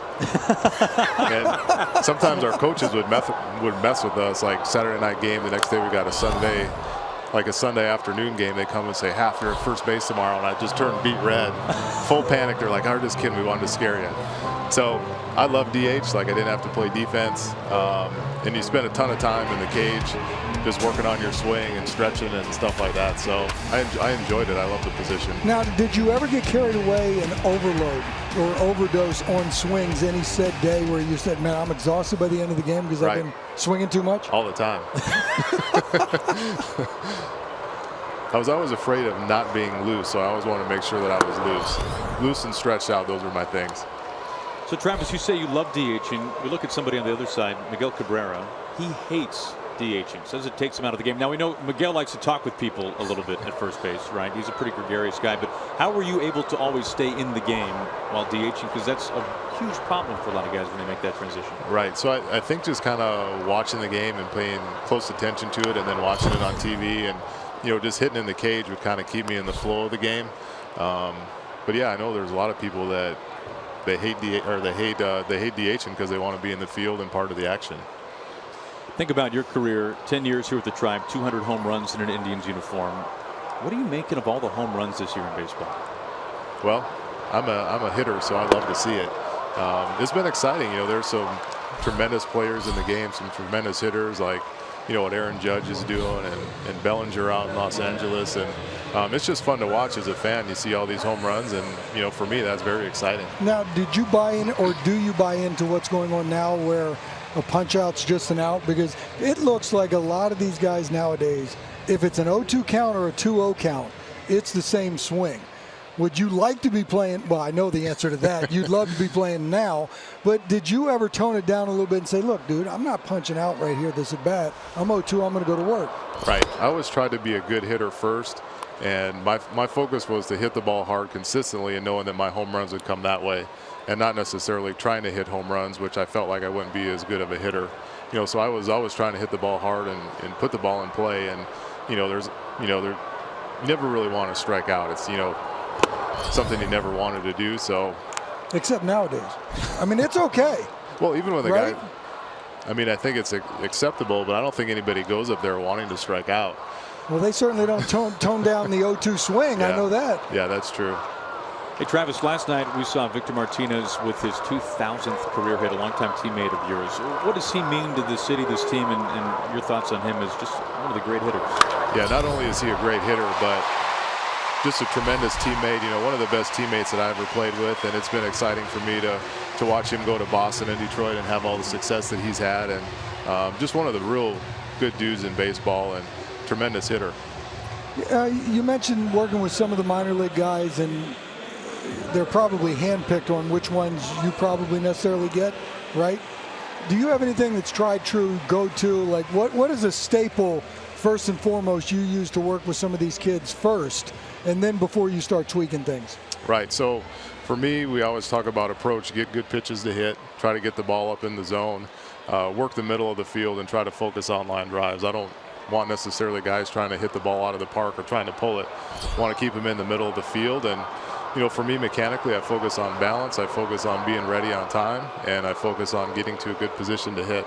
Try to keep it really simple, not throw too much at the kids, and, you know, go from there. When you were hitting, did you look for a specific type of pitch, or did you look for a specific location? Typically, I look for the ball up and out over the plate. If I was looking away, I could react in. If I was looking up, I could just drop the head on a pitch down. So I felt looking up and away allowed me to cover the most of the strike zone. And then you always, you know, your timing is always ready for a fastball. You just never, I don't want to be late, so I want to be ready early, and then that allows me to see the ball. There were certain guys that forced you to look for some slop, though, wasn't there? Right. And, yeah, and then you obliged and looked for the slop. Yeah, definitely there's some guys with good changeups. You have to sit on changeups, and a lot of times left on left, I would have to sit on a slider. I couldn't hit it or so. It seemed like if a pitcher had a real devastating off-speed pitch that you knew you were going to see, especially with runners in scoring position, you would have to look for that just to be able to hit it. Travis, can you explain the origins of Pronk? Right. So in 2002, I was with Texas, and we were playing the Indians, and a couple guys with the Indians said, "What do you know?" They were talking amongst themselves. "What do you think of this guy?" Well, he's kind of a project, so that's the project part. Then I got traded to Cleveland, and then they just called me, "What's up, you big donkey?" Because they're just big, slow guys. So got some guys calling me project, some guys calling me donkey. So we put it together. It was Donkject to start, and then it was Pronky. Yeah. So a little better. Yeah. So I think it morphed into the right nickname after a while. What was the first one again? Donkject. Which pretty quickly you knew that wasn't going to work. Right, that wasn't going to stick. Doesn't roll off the tongue overly well, but you know. I think if I'd ever played with you, though, I might have tried to keep that one as much as I could.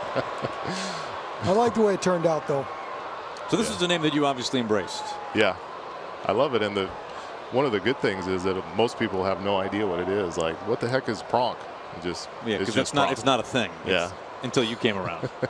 And then Gronkowski with the Patriots came along, and he was Gronk, and some people thought it was really close, and he kind of copied it, but you know, Gronk stuck with him. So.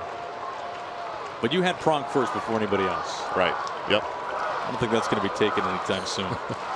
Well, it's nice, and that'll give you a little idea about this game, though, because here's a man that stood in the home plate, struck fear into an awful lot of pitchers for a nice period of time. How could this man ever been called a project?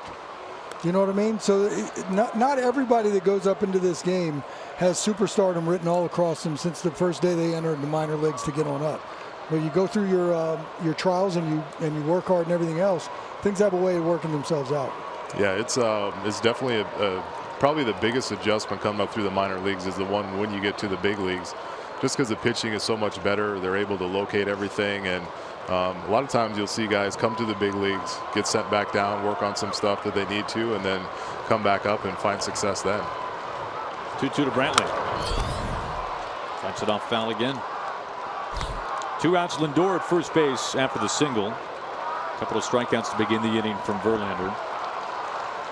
When you watch baseball today, do you think hitting has ever been harder than it is right now with the velocity, not only of the fastball, but also of so many breaking pitches? Right. I tell you what, I mean, you're seeing velocity the last few years like I don't think the game has ever seen.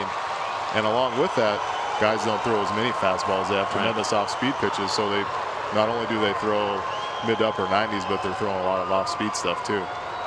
And you see that plenty here in Cleveland. Still 2-2 to Brantley. It's good to see Michael Brantley back and healthy and making the All-Star team and getting back to one of the better hitters in the American League. So I'm super happy for him. What an incredible story. Just a handful of games last year for the Indians and the shoulder injury. And there's even some hope last year, late in the season, that he might be able to return. That obviously did not happen. And then during the offseason, there were some reports that were obviously turned out to be false, that he might not be able to play this year until the second half.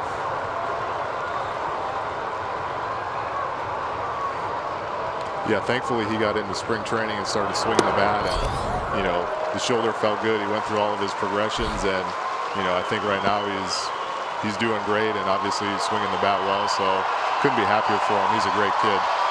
For a guy who was here during some really glory years for the Indians, what was it like for you last season to see this city and this team?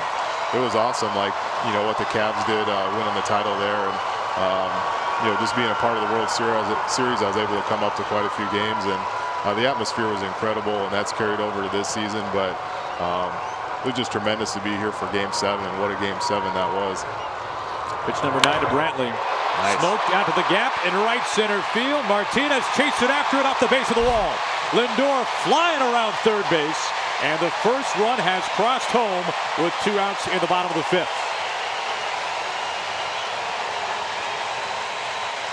That was an awesome at bat right there, and I think to your point, Crump, when you're talking about how difficult it is hit, look at this.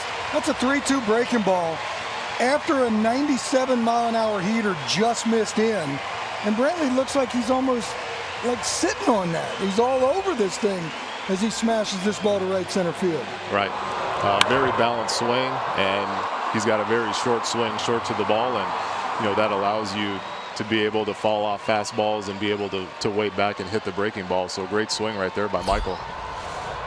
And we've talked already tonight about how Verlander, since the start of last season, 8 starts against the Indians have been boom or bust. Either 2 innings or fewer, or 7 runs or more. Tonight he has been fantastic, but has given up the first run of the game, now faces Encarnacion. Eddie didn't like that one very much. I thought it was a decent pitch by Verlander. But once again, 97, little 2-seamer with run. You're not going to do much with that pitch down there. Right. I wouldn't like that pitch either.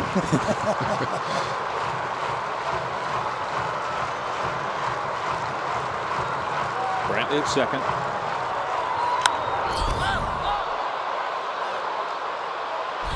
Cabrera over to give a look. Out of room, not by much.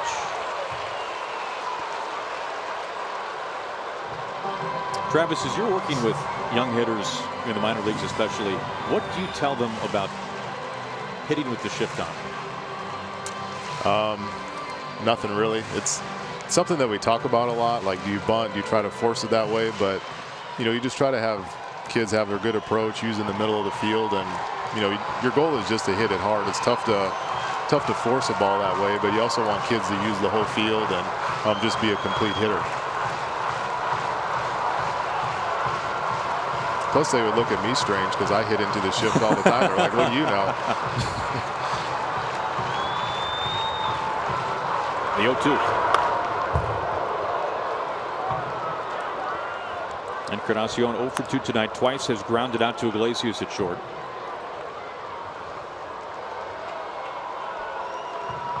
Verlander had not had a clean inning so far tonight, entering this 5th, but had held the Indians off the board until now. It was the 2-out single by Lindor, and then the double by Brantley to bring him home. His most taxing inning so far.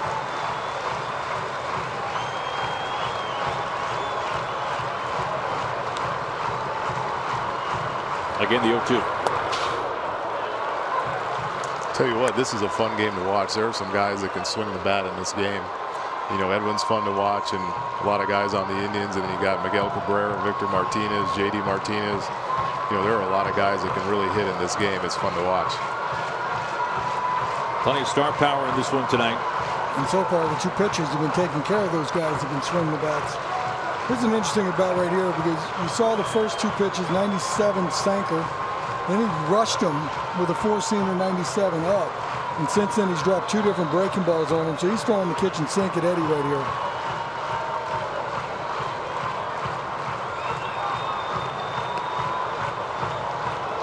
The 1-2. Got him swinging. 90-mile-an-hour slide ball. That'll do it. Travis, this has been fun having you. Thank you so much. Yeah, thanks for having me on. I really enjoy listening to you guys. Travis Hafner.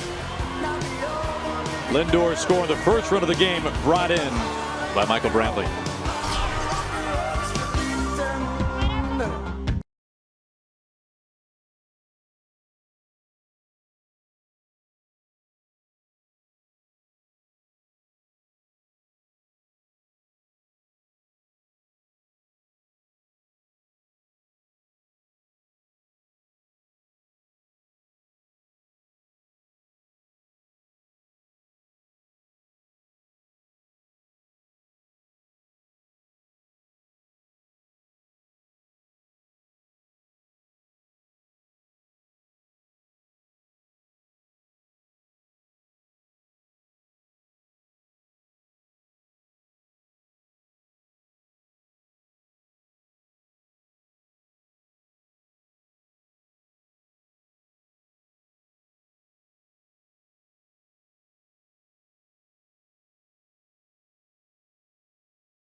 By KFC's Extra Crispy Chicken, it's extra crispy good.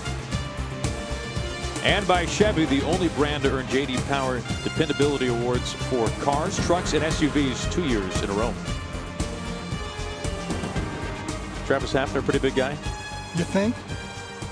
I guarantee my man could go and sit in the batter's box and hit a ball a long, long way. Know what I mean? I do. First pitch strike to Kinsler, leading off the top of the 6th. Indian strike first tonight, coming off of Verlander, an RBI double from Brantley. Meanwhile, Clevenger really in a nice groove.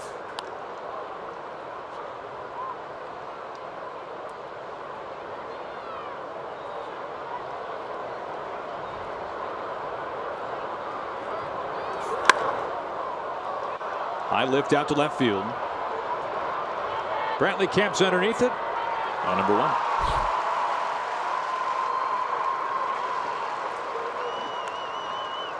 At the plate now for the Tigers, number 31, Alex Avila.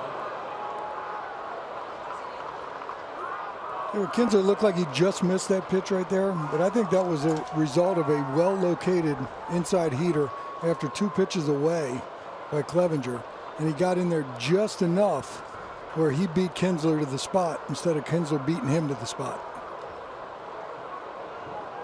One quick out for Avila.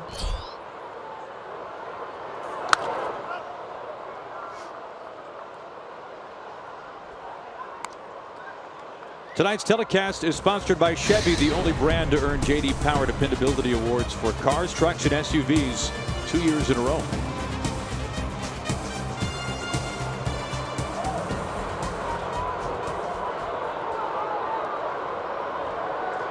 Young fan taking home a souvenir tonight. Not very happy about it either. Take right back to the glove of Gomes.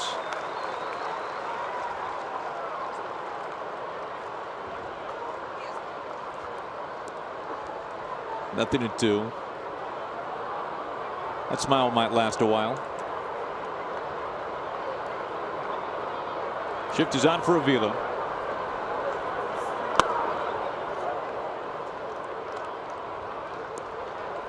Now this is about as extreme of a shift as you can find. Agreed. And especially with Lindor in the grass.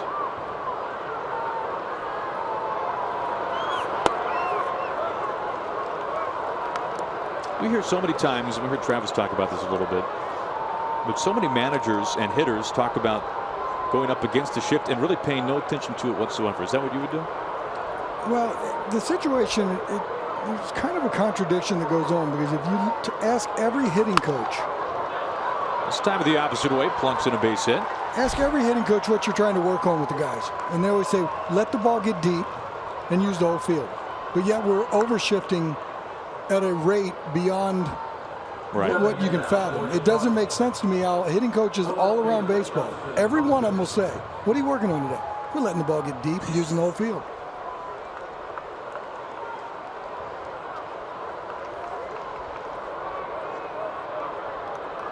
One out, one on. Here's Upton. Tigers' first hit since the leadoff double by J.D. Martinez in the second inning. Only base runner since then was a walk.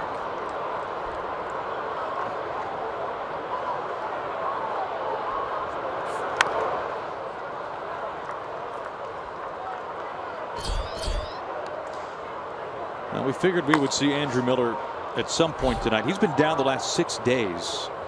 He's thrown only 8 pitches all month. I got to give Miller some work. Unfortunately for the Indians and Brad Mills, a close ball game. Well, talked to Brad Mills prior to the game and said, is the plan for Clevenger to go 6 strong and turn the ball over to somebody? He goes, that's the plan.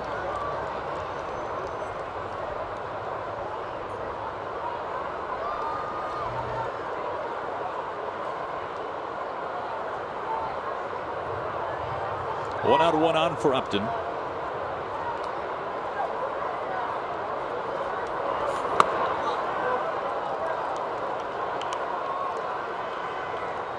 I really have to believe this is one of Clevenger's most consistent outings thus far this year.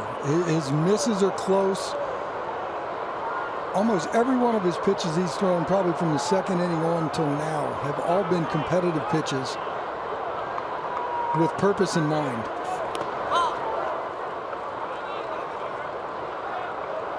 And that was the power fish right there that he probably just tried to throw too hard, yanked it in the dirt.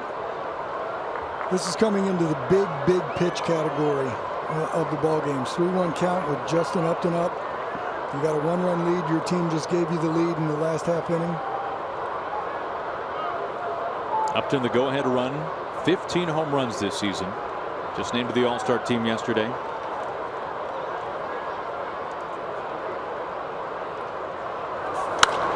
Shot the opposite way. This is scorched, but foul. Full count. He threw that 2-1 changeup. I wonder, in this situation, does he have enough confidence in that fish to throw that power change right here?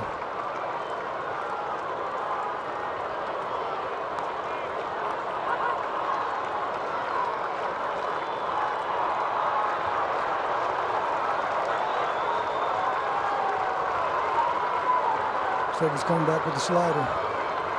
The 3-2. Line left field. Chest high to Brantley on number 2.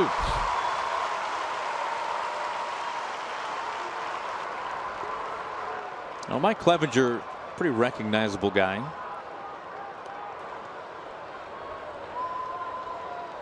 And that doesn't look like him, though. You don't think so? No, can't give it to you. Oh, it's close though. Get off my lawn. I mean, given the if you go back to June 15th. This one I'll give you. All right. Go back inside the screen door. Jose Ramirez was having a pretty good day. And Carlos Carrasco, who made that, they then had a ball made for Carlos. And then, what do you think about Encarnacion's? I think the parrot, I think, is a nice touch. Eddie definitely wins that one. Eddie wins. I can't do that one right there. Just can't. Is it the eyes? I don't know what it is. I don't think it's the same, and there's no tattoos on him either. No. So I think that's what it was. Eddie wins that one. Here's Cabrera. First pitch strike. Cabrera not too pleased.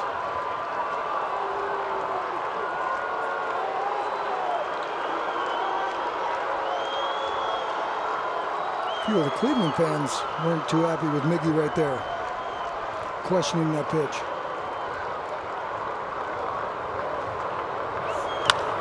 Right off the ankles. Picking it up, quick throw to first base in time to get Cabrera. Now Clevenger might feel that in a minute or two, but right now 6 scoreless innings against the Tigers, and hobbling over towards the dugout.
All-star Jose Ramirez leads off the home 6 for the Indians.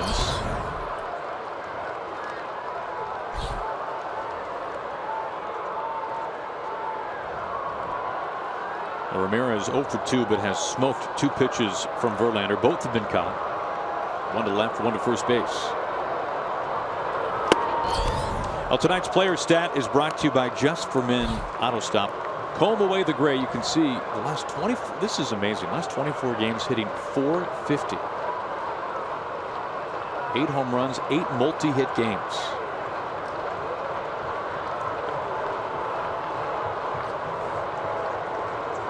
Eight 3-hit games, I beg your pardon.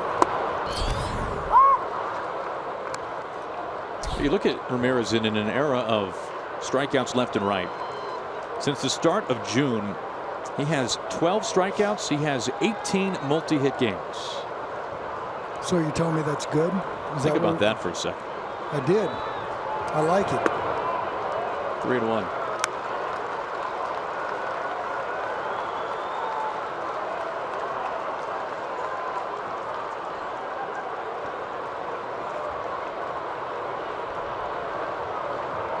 Indians getting the first run of the game in the 5th. Run scoring double by Brantley. Verlander's given up 5 hits so far tonight. 4 of them have been doubles. And interestingly enough, he has stranded all 4 doubles. It was the single that scored.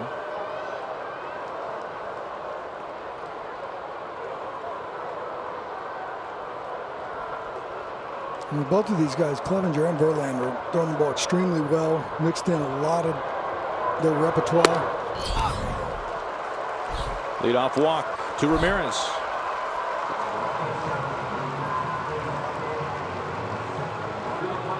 Sunday against the Indians, no strikeouts, 7 runs, 9 hits, could not escape the 4th. Much better here tonight for Verlander. 3rd walk of the game for Verlander. 1, however, was intentional. Now facing Chisenhall.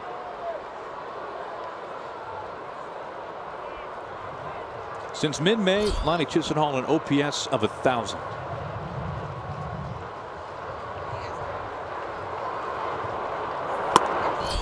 This is a huge spot right here. Clevenger in the last half inning in order to get out of that trouble. Verlander right here. Chisenhall's had some pretty good numbers off of him. And as you said, lately has just been raking. Talk about Ramirez being Cleveland's best player. Chisenhall could be the 2nd best right now. This lineup's deep. It's a big spot.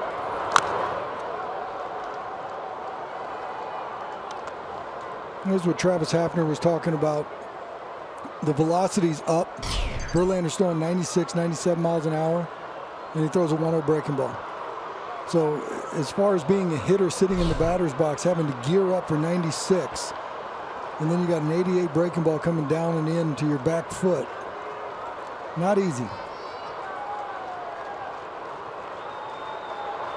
Ramirez at first, reaching for the first time tonight.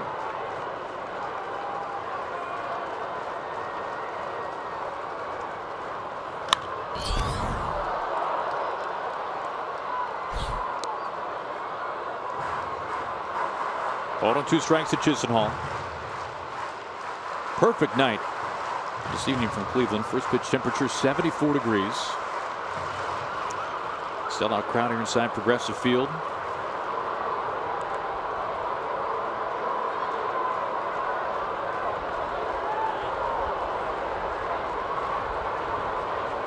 The 1-2.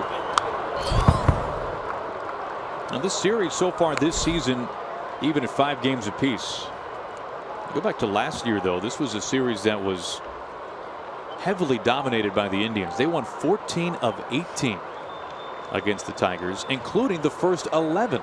And there's some questions for Brad Ausmus as to if they would ever win a game last season against the Indians. And when you do that to your division rival, team that you're supposed to compete against, it's demoralizing when you're on the losing end of that. An appeal down to third base. He does not go.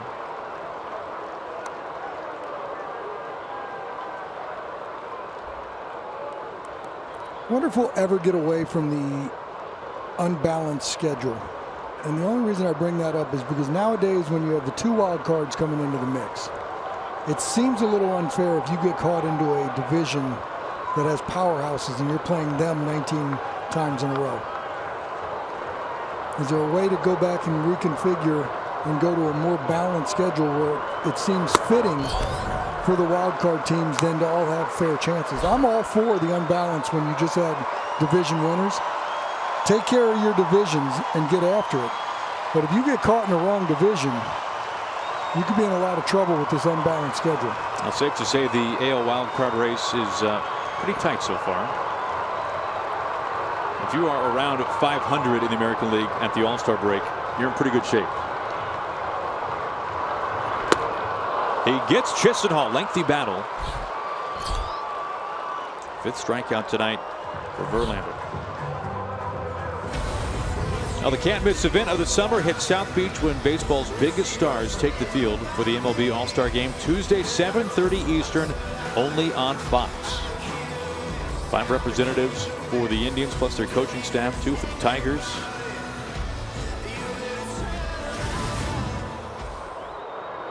Cabrera not at the All-Star Game for the first time since 2009. Ramirez at first base will start for the American League at third base.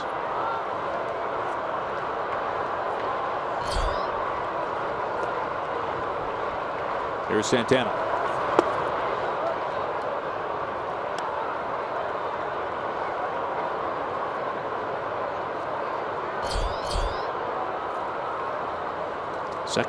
Second year in a row. Miller will be going. I'm pretty sure we're going to see him next, probably for 6 outs, if I had to be a betting man on this one. 2-0. Now the 100 pitch for Verlander is coming up. That has not been the typical hurdle for Verlander as it is for most guys. And we talked to Michael Fulmer, and he's talking about priding himself and going out there and going as deep as he possibly can to give the bullpen a break. And Verlander's certainly one of those old school guys. Give me the ball. I'm going 7, 8 innings. That's my job. And there's still a handful to maybe a little bit more than a handful in the game that are looked upon to do that. I'll tell you what, Bill, Verlander did something that I'm not sure we'll ever see again. In his Cy Young MVP season, he threw 250 innings.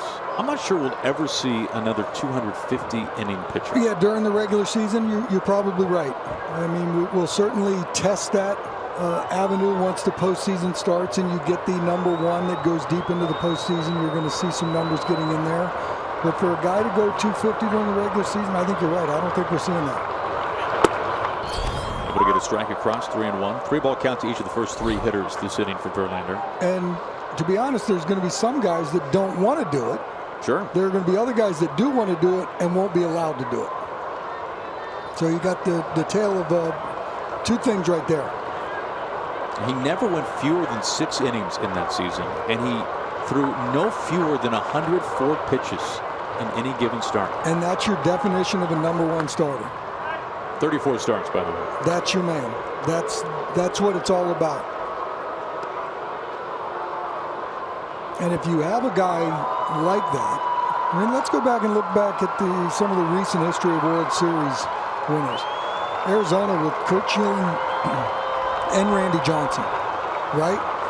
If you have a dominant or you have a horse, and in that case they had 2, you can do certain things like that. Madison Bumgarner with the San Francisco Giants, what he was able to do and come out and do that. I think if you throttle these guys back that have the capability of being really great and do 100 pitches, 32 starts, let's skip them every now and then, I don't think they build up enough to actually be able to do what some of those guys have done in the past.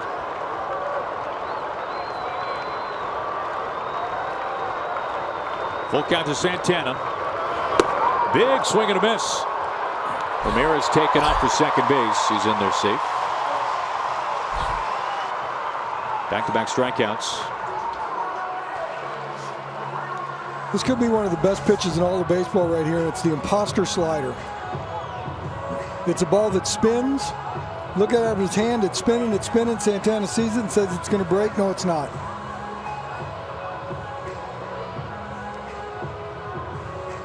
Now, Brad Ausmus is out, maybe asking if Santana stepped in front of the plate. Of course, Ausmus is a former catcher himself. And what is the technicality and everything that goes into it? Do you have to hit him, or is he interfering with the throw to second base? In my opinion, the answer would be yes. He's standing directly in front of him. So in this game that we're supposed to protect players, correct? Sure. No collisions at home plate. Second base rule is all enforced where you're protecting the player. If Avila throws that ball off the back of Santana's head, does he get the interference call? The answer is yes. Is that what we want? The answer should be no. Santana, a former catcher many years ago. And it's human nature as a catcher coming out throwing to second base. If the guy's standing in front of you, do you want to hit your head on his hand on his helmet? I would say no to that too. Last 6 outs have come on Verlander strikeouts. Facing Zimmer with Ramirez at second base, the walk of the steal.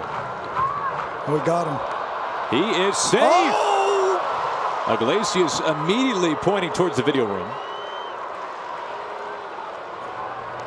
Can I have my get off my lawn moment?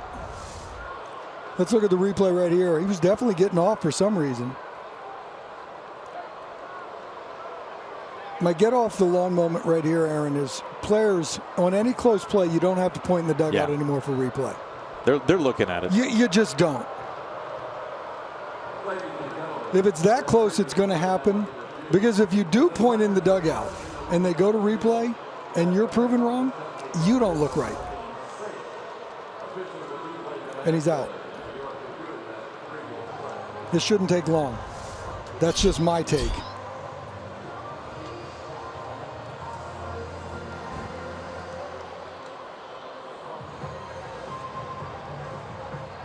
Now for Verlander, with his pitch count over 100 now, in the bottom of the 6th inning, a team that has knocked him around more than any other team this year.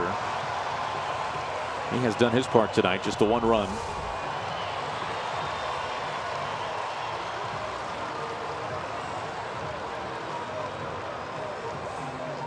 Are you seeing enough evidence there? Yes.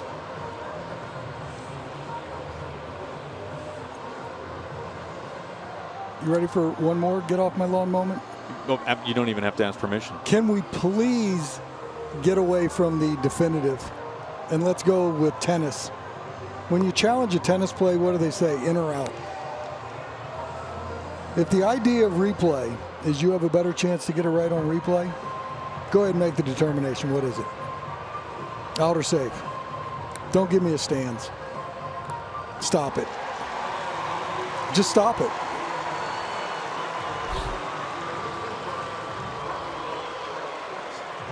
Stop. His hand doesn't even get the base. It goes beside it. But because you can't see it 100%, come on, dude. If the idea is to have a better chance by looking at a replay. Right. Tennis. Is it in or out?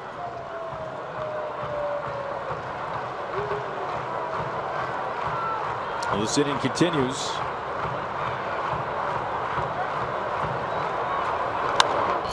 Popped up off the hands, mile high. Castellanos at the rail, puts it away. That was justice served. That completes 6 innings. Close game, 1-0 Indians.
Now we take a look at the dominant numbers so far this year for Andrew Miller, an all-star for the 2nd straight season.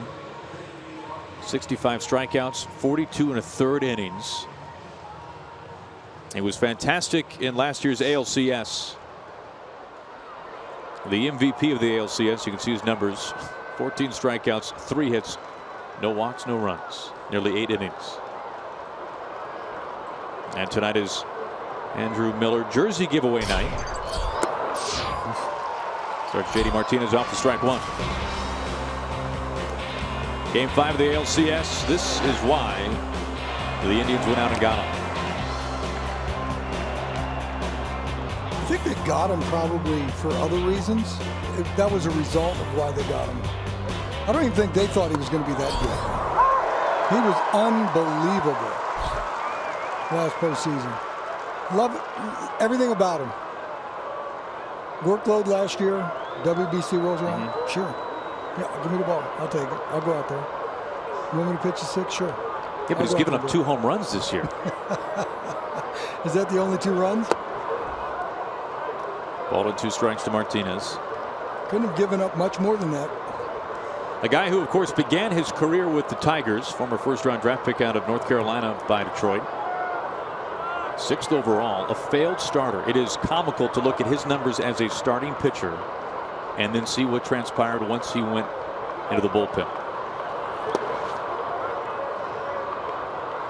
I wonder, he hasn't pitched since Saturday, so we're pushing a week. He's been off 6 days. He has 8 pitches all month. Yeah, so you can play catch, you can throw on the side, you can have a little mini bullpen session. Still not the same to getting out there and getting on the slab. Obviously, the plan of attack on J.D. Martinez is that sweeping slide ball. Late hop in the belly. Santana staying with it. 1 out.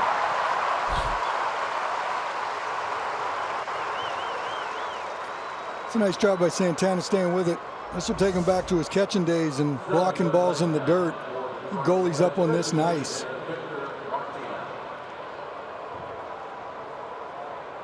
It's a nice job. Now facing Victor Martinez.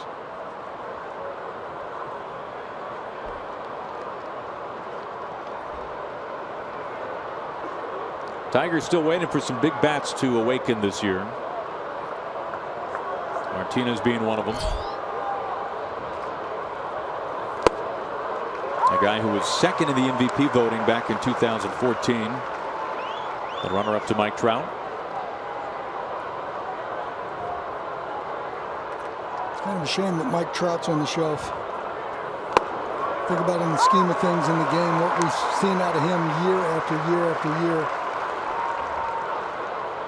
Now, he has never finished worse than 2nd in the MVP voting. Ever. Trout, which is remarkable. And that will be put to the test this year with so much time on the DL. He proved that you do not have to play for a team in contention to win the MVP. That is correct.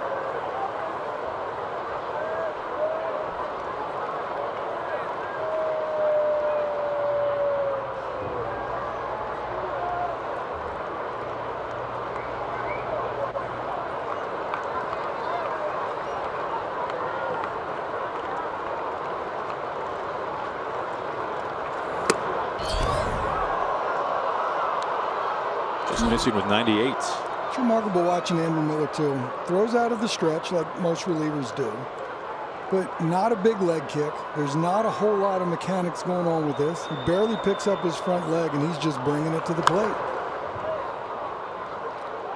It's probably a way that he could harness a little bit of his size and his length to actually find a repeatable mechanic to go with it. And if he's not losing anything by not picking up his foot and letting the big dog eat, so be it.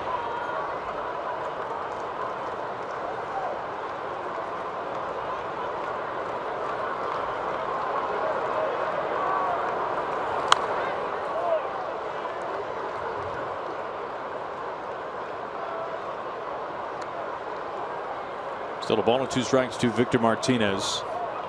Miller taking over for Clevenger tonight. Another fine start by Clevenger. 6 scoreless, only 3 hits. The walks down from his last time out, facing the Tigers for the 2nd straight start. That's impressive. He did it back-to-back times against the Tigers. Very nice outing. Gonzalez, who has taken over for Kipnis, would leave with a hamstring injury. 2 outs.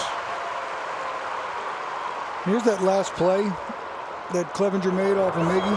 Miggy didn't scorch this ball, but it hit him dead in the right calf. And Clevenger scrambles to make a play and get him out at first base. I'm not thinking that an injury or a bruised calf took him out of this game. I think Andrew Miller coming in the 7th inning was as planned. But certainly, nice outing, 6 innings pitched from Clevenger. Turn it over to the big man. Now his last 3 starts, Clevenger, that is 6 innings, 2 hits, 6 innings, 2 hits, 6 innings, 3 hits. Only 2 runs in total, those 3 starts. Filling the void of Danny Salazar very well. Salazar on the disabled list because of a shoulder, went on the DL in early June. Threw a bullpen today, has made a couple of rehab starts.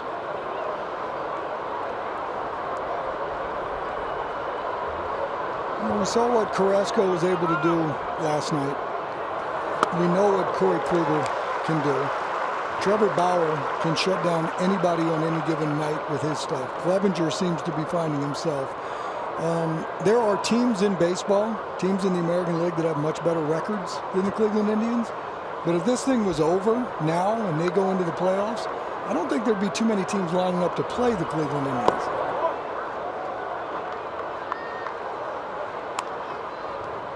Carrasco last night showcased that vicious slider, had an immaculate inning along the way, 11 punch outs. I'm surprised that he gave up 9 hits when you saw the stuff that he had last night. At one point striking out the Tigers in order on 9 pitches, the immaculate inning. We've seen a couple of those this year. Kimbrel had one, Kenley Jansen had another. So it has to be 9 pitches, 9 strikes, 3 punch outs. Immaculate. Do they all have to be swings and misses? No. There's some that were fouled off. See, but I want swings and misses for now the next one. For the you come up with the name for that I want one. the super immaculate inning. There it is. What I want. And then better than that is 9 called strikes. I don't know if even Kluber can do that. 96 gets Castellanos. And no surprise, Andrew Miller 3 up, 3 down.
Telecast is sponsored by Cricket Wireless, something to smile about, and by the all-new 2017 Jeep Compass.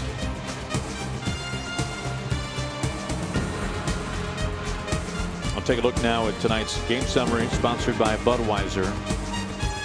Brantley driving in the only run of the game.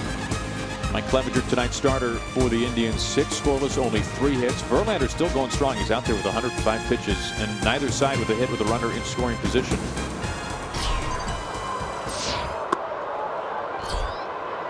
Yan Gomes leading it off for the Indians.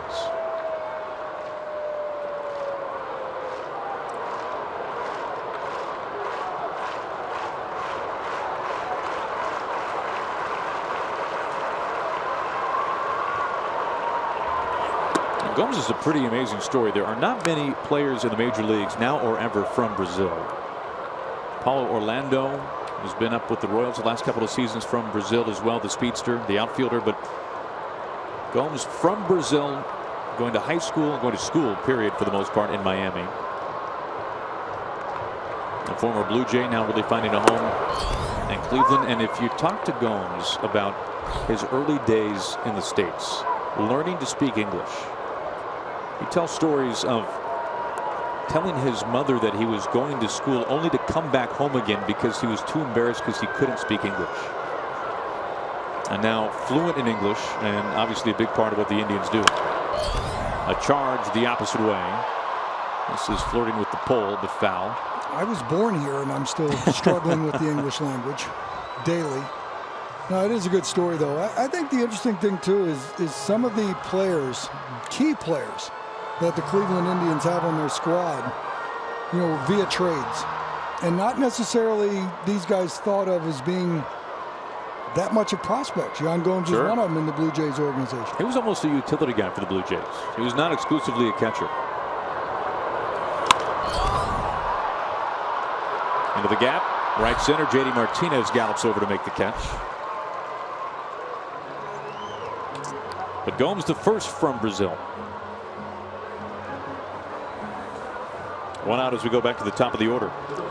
Tomorrow it's the Sirius XM All-Star Futures game on MLB Network, followed by the T-Mobile Home Run Derby Monday on ESPN. It's all leading up to the can't-miss event of the summer, the MLB All-Star Game, Tuesday at 7:30 Eastern, right here on Fox. Followed up by Wednesday, the AAA All-Star Game in Tacoma, called by me and Paul Severino. Enjoy T-Town? Just thought I'd throw that out there. It's yet to make one of the promo boards, so I threw it. I think you just did. I did. We're going to build a graphic next inning for it. Gonzalez taking over for Kipnis.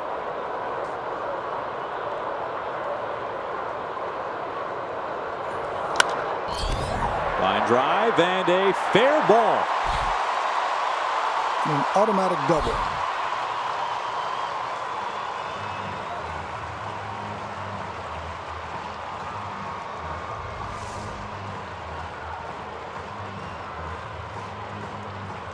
Six hits, 5 doubles by the Indians tonight. Like a two-seam fastball. Running back towards the outside corner. It's a nice piece of hitting. Barely stayed inside that line. One hops into the stands.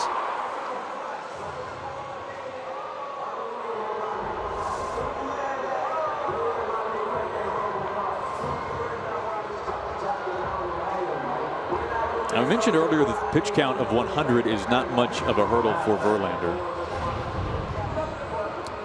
The 197th time Verlander has thrown at least 110 pitches. For context, by far the most in the majors since his debut in 2005. CC Sabathia next in line. 126, as you can see some bullpen action beginning to stir for the Tigers. Shane Green, Daniel Stump getting loose.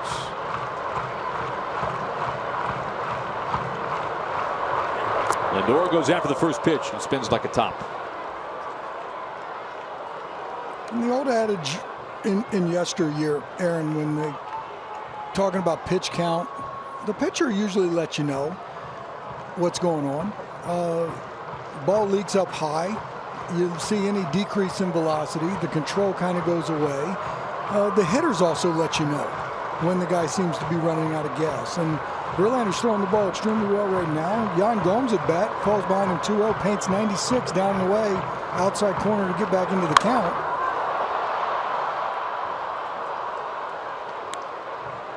That's on an 88-mile-an-hour all-speed pitch. It's 0-2. See where Verlander goes from here.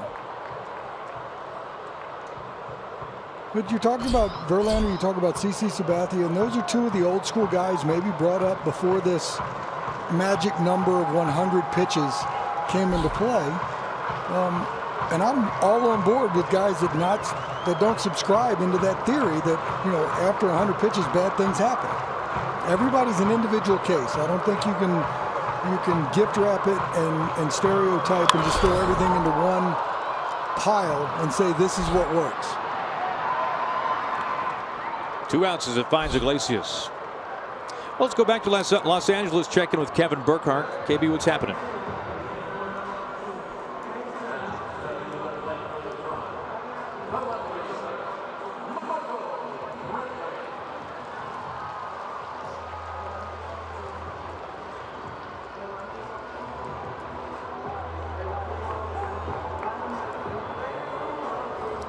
All right, thank you, KB.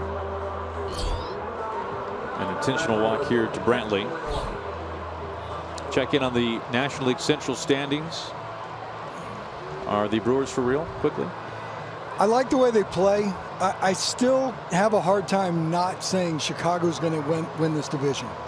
I've started with it. I'll stay with it.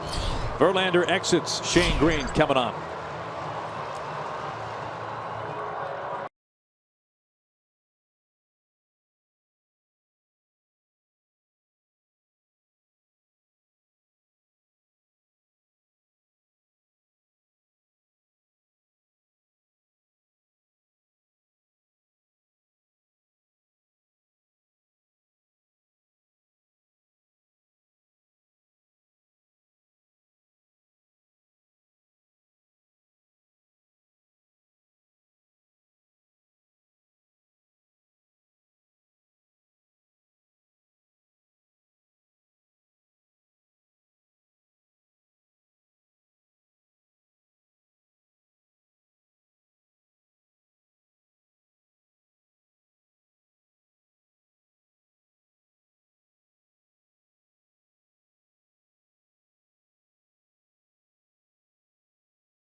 Want to see the world in one night? Earth Live is a 2-hour special event that brings you real-time wildlife coverage from across the globe, hosted by Jane Lynch. Earth Live premieres tomorrow at 8 Eastern, 5 Pacific on National Geographic.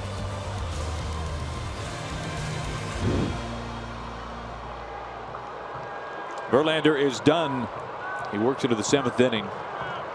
His final line, responsible for Brantley at first base, Gonzalez at second. So let me ask you this question. Why are you going to put that runner on base? In the new era of the intentional walks, where you don't have to throw 4 wide ones, I always got it when you had the pitcher do that was already on the bump, because you don't want a new guy coming in and just throwing 4 wide ones. But you could bring the new guy in and say throw 4 wide ones, or say put him on first base, where you're not throwing an extra cookie out there on the bases. Just saying. Ball 1 to Encarnacion. Guess you didn't really like my theory too much on that. So you're just asking as to which pitcher will stand on the mound when the hitter is given the green light to go to first base. Right, because if that's Verlander's biscuit and you already decided he's done. I see what you're saying, yeah. If he's done because he's tired and you want a better option in there, then give it to the better option. It's not taking him out of his game throwing 4 wide ones anymore. 2 outs and 2 on. Big swing and a tick foul. 1-2 to Encarnacion. And that's Avila taking another foul ball that I was talking about earlier. Whether he took foul balls off the face mask or not, it gave him concussion problems. He seems to take more foul balls off the body than any other catcher. Oh.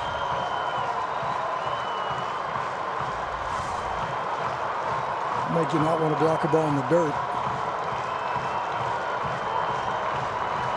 Verlander just a spectator now.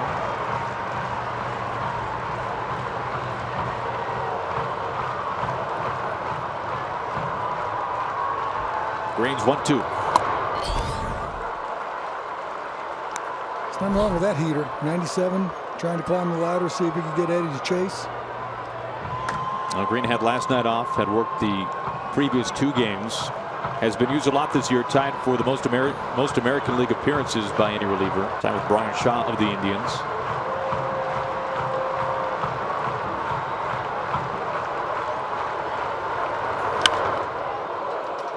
He got away with that one. Eddie saw a spinning breaking ball not doing a whole lot. I think he came out of his shoes on that. This is not where you want to leave a breaking ball to Encarnacion. Green has been fantastic inheriting runners so far this year. Only 4 of 30 have scored. He inherits 2 here in the 7th with 2 outs. Fights it off. The short way. Iglesias is there. And the 2 runners, property of Justin Verlander, do no harm. We go to the 8th. Verlander pretty pleased. Indians have a 1-0 lead.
At the top of the 8th, it starts with Montook.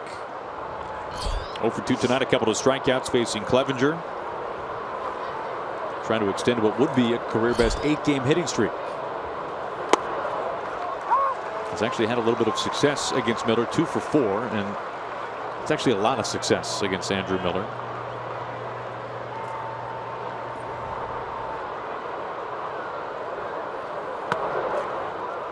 Interesting, as we just saw Fulmer and Verlander, interesting hearing Fulmer tell us about watching Verlander getting ready for a start and the preparation. I mean, we mentioned, we know the velocity, we know the breaking ball, it's all there.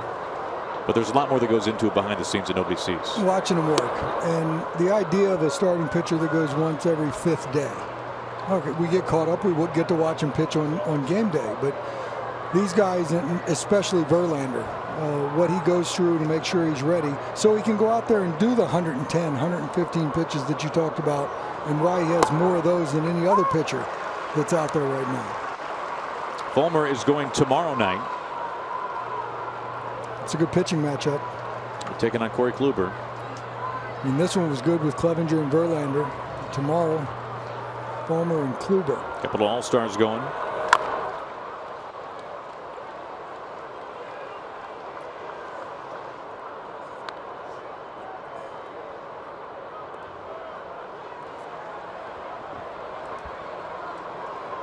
The only run in this game on a Michael Brantley double that scored Lindor from first. Came with 2 outs in the 5th. And that one you have to give Brantley a lot of credit for. Verlander had him 2-2, tried to paint him with a heater in at 97, missed. If you watch a ground out to Lindor, it's fun to watch Lindor play. Platinum Glove winner last year.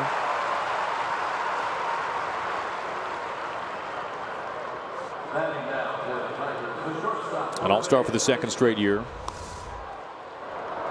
He's got a nice internal clock about him too. He's got comfort. He catches that. He knows Montauk runs fairly well down the line, but didn't go into panic mode. If you get him by 1 step or a half step or 3 steps, it's all the same. You know why he's always so happy too when he's playing the game?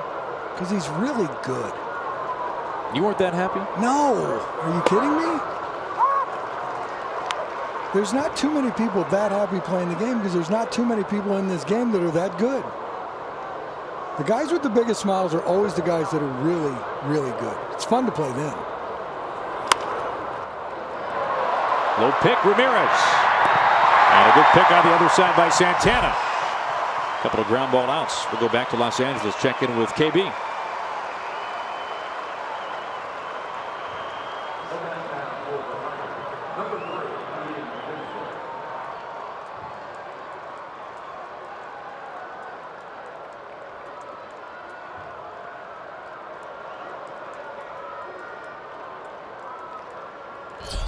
But tell you what, Salvador Perez, who's an absolute staple at the All-Star game, he's having his best season. You look at the power numbers, the average as well, not to mention what he does behind the plate.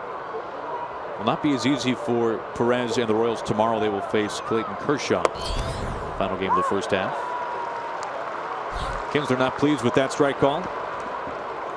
Sal Perez is a nice story too because he goes back there and catches every day. Every day. And he does not have a body that looks like he could take the grind of every day. I mean, he is enormous. I had the good fortune to play with Pudge Rodriguez, and when he was going through probably catching 140. I don't know the numbers off the top of my head, but it seemed like 140 times this man was back there catching, lying on plate. And Sal Perez, is there ever a time that you flipped on a Kansas City Royal game and not seen him catching? No. The man seems to go out there. He loves what he does, that's for sure. Still nothing in 2.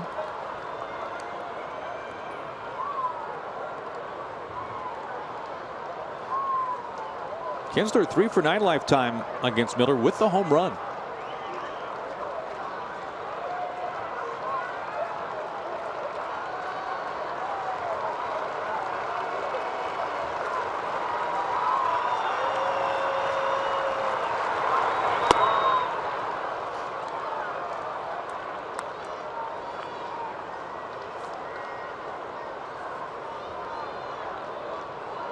Miller, who throws that slider even more than his fastball, and a fastball that we've seen touch 98 tonight. And if he chases that slider with a high fastball, usually has pretty good success. He'll have pretty good success with that breaking ball too. 6 up, 6 down. Miller out of the bullpen. Tigers have got nothing going.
by Budweiser, proudly brewed across America. This Bud's for you. And by Gold Bond Ultimate Men's Essential Powder. Stay cool with Gold Bond.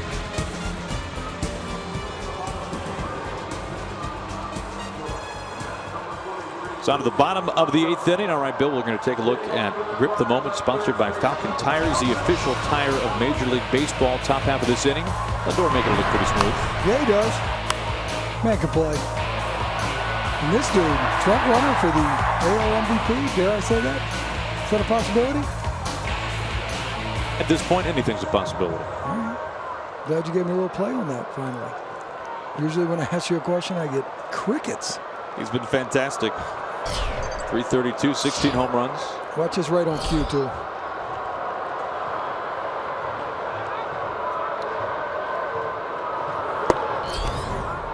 First pitch strike from Bruce Rondon, the new pitcher, 26 years old, out of Valencia, Venezuela. So we were talking about velocity earlier. See, 3 Tiger pitchers now. We've seen 97 out of all 3 of them. We've seen 94 out of 1 Clevelander. 98 out of the next one that came in. There's 98 for you, too.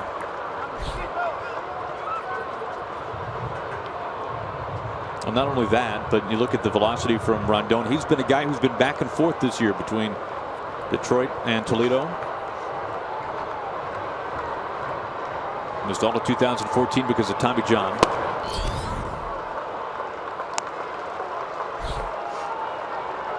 This was a guy that a couple of years ago the Tigers just simply said, why don't you go home? Right. That was late in the season. And that was after they were going to seemingly say, okay, you close out games for us. So for whatever reason, things didn't go according to plan with that. Because you're right, at the end of the year, why don't you just take it to the house for a little bit? We'll revisit this next year. Still a big guy, but a guy who lost some weight. Always been a big strikeout pitcher. Has pitched very well since rejoining the Tigers most recently.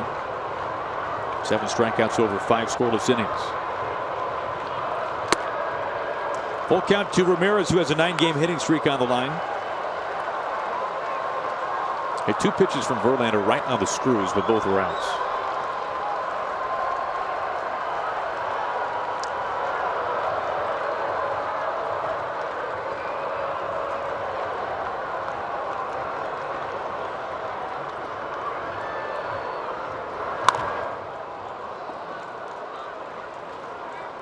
Fouls off the slider, which has been a very good pitch for Rondon. You must like it because you shake to it twice to get to a 3-2 slider with your leadoff guy in the first inning. I mean the 8th inning, bottom of the 8th, in a 1-run game. So you must feel confident that A, you can either get him to chase it if you don't throw it for a strike, or B, lock him up and be able to throw it for a called strike.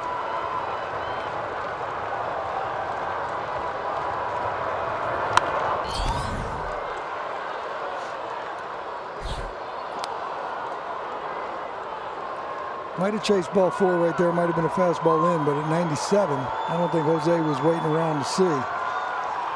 Had to make a quick determination. Fouled it off. Lives to see another pitch. Brantley has driven in the only run of this game. Here comes pitch number 8. Had him flailing all over the place, but is able to get a piece. Avila looks like wore that one once again. Again.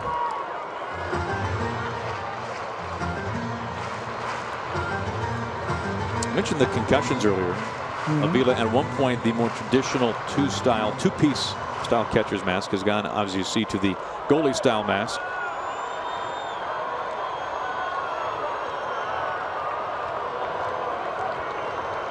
Pitch number 9 to Ramirez. This time he gets him, and it is the slider. That's why he likes that slider. He threw him a slider 3-2, threw him a fastball 3-2, and then he gets him with that slider right there. See it coming out of his hand? See that little dot on the baseball? Well, Ramirez has got to respect that 97 too much, so he jumped out there and swung and missed. MLB.com @bat is your #1 mobile app for live baseball. Stay connected with the full customizable experience. Get club branded home screen icons and app features, as well as game day, live game video highlights, radio broadcast, StatCast news, and more. You can download MLB.com @bat today.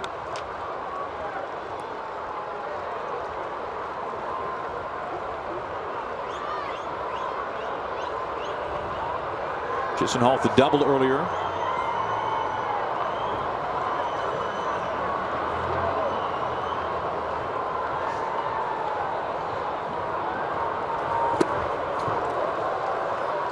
Nice 1-0 changeup right there by Rondon. 88-mile-an-hour fish. You know, watching the Indians lineup come up to home plate, and we talked about how deep they were and what they were able to do. We talked to Mickey Callaway earlier about their difference in their starting pitching. I think their lineup almost has that same kind of thing going for themselves. It seems like everybody who walks up into the batter's box is a different type hitter that all do different things. That can't be comfortable for an opposing pitcher to come up and face that. Whereas if you see a lineup that has similar guys 1 through 6, if you get the first one out, you're pretty much getting 2 through 6 out. These guys seem to have some, I don't know if versatility is the right word. They're just different guys standing in the batter's box. As opposed to a team whose top half of the order is all pull happy. Could be, yeah. Strikeout.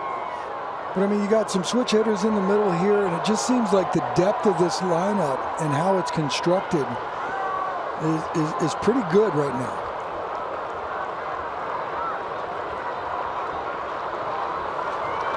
Quick pitch him.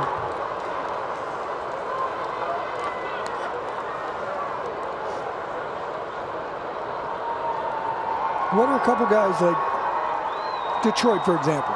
These are good hitters, but you got JD, you got Castellanos, you got Miggy. I go similar in those things. Now, if they're all swinging the bat right, it doesn't matter. Sure.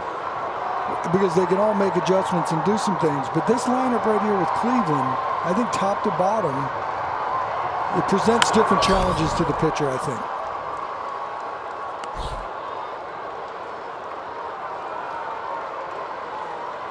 Santana on deck, guy who leads the majors in walks since 2014, despite not hitting for a particularly high average.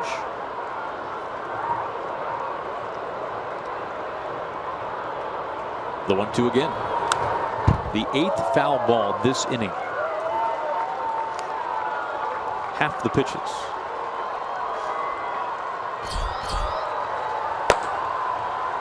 Cody Allen. Indians closer getting loose.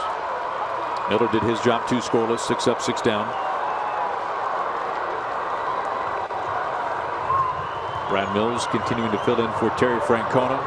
A heart procedure on Thursday. Will not manage the All-Star game, but will rejoin the team after the All-Star break. So good news there. That's great news. Our reports are the Tito spirits very high. Mills, a former college teammate of Tito's in University of Arizona. And in the minor leagues together. Too. Yep, they go way back. So those two guys typically talk a little bit on the phone before each game. And Mills is over there contemplating right now how this conversation is going to go with Tito afterwards, and he hopes the plan all came together.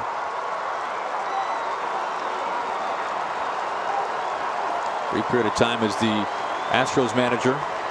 Been with Terry a long time. How about 39 seasons, though? That's awesome.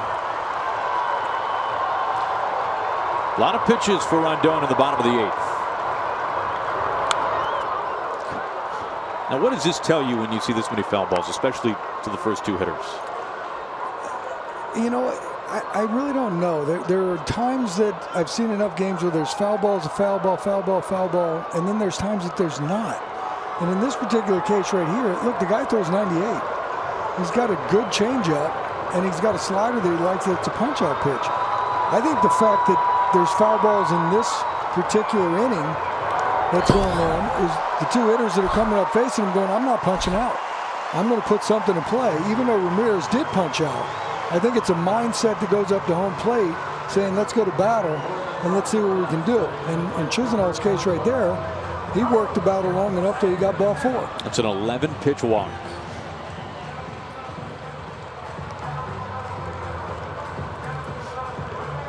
20 pitches combined for the first 2 hitters.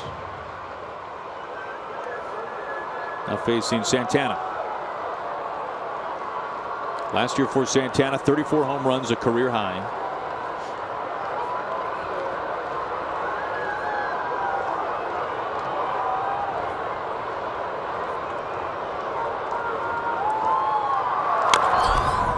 Strike one. And a foul ball. I think one thing will tell you the Rondon's got some stuff because you can't square it up. So you're making the ball move and you're changing speeds enough. The heater is certainly good enough for swings and misses.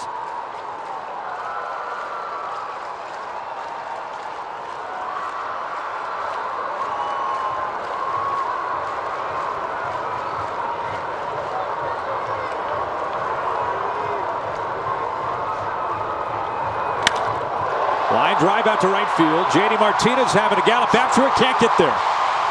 Chisenhall pedaling into third base. Lonnie Chisenhall is coming home. Here's the throw up the line. And it's 2-0 Indians. And with that throw, Santana is into third.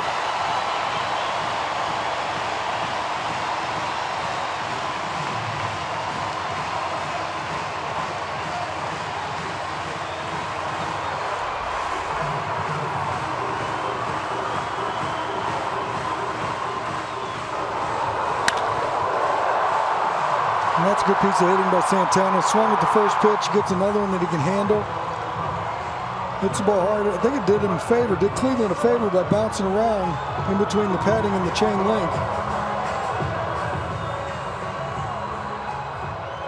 Santana drives in the second run of the game.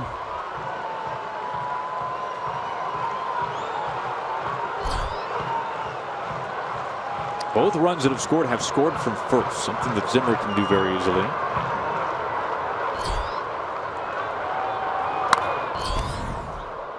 Another foul ball, strike one.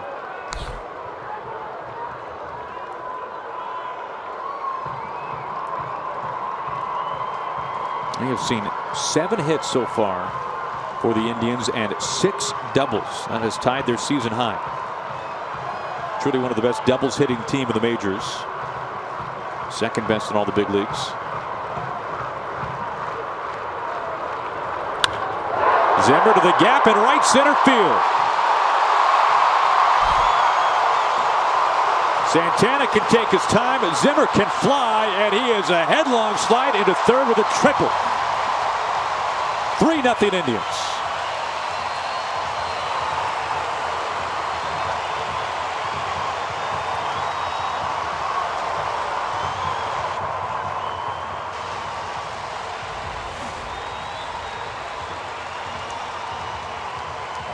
It's a little hanging breaking ball right there. And when Zimmer hit this, he wasn't even thinking about stopping at second base. You could tell that when he left the batter's box. Watch this movement and watch him go. Right there, he's thinking 3. There's no doubt in my mind there was no thought of stopping at second base. And he gets into third base easily. Fair to call him a long strider? That's smooth. He may not look like he's moving as fast as some. This dude's picking him up and putting him down.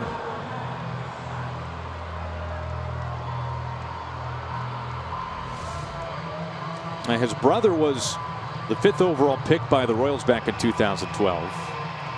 Now the upper minors with Kansas City. Zimmer's first triple of his young career. With that speed, plenty more to come, you'd have to think. One would think.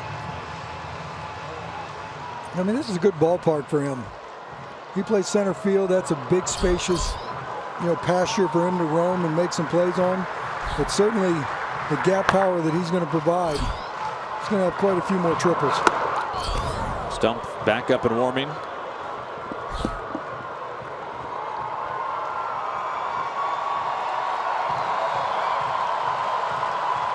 Yan Gomes looking for his first hit tonight.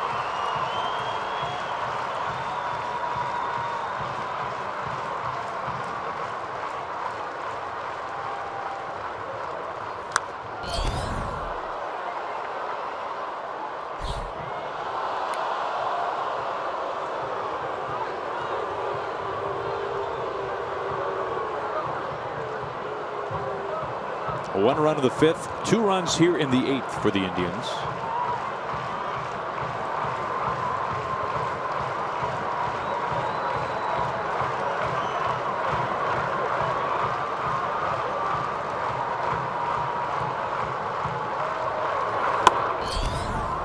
Up high, 2-1.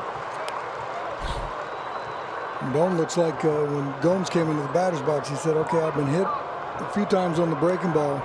I'm not throwing any more of those. That's 3 pitches, 97 miles an hour.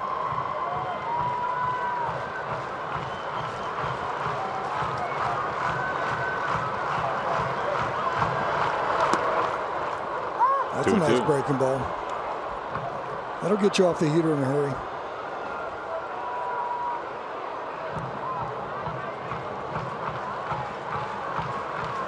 Chisenhall the walk with 1 out, then scoring from first base.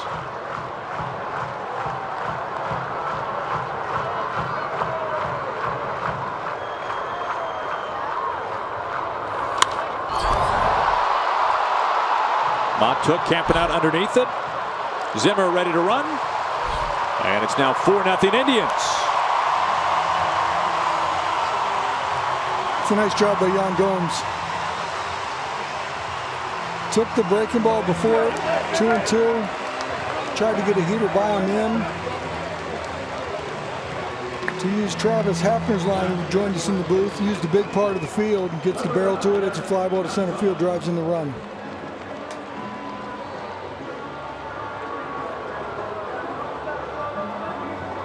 A 3-run inning for the Indians.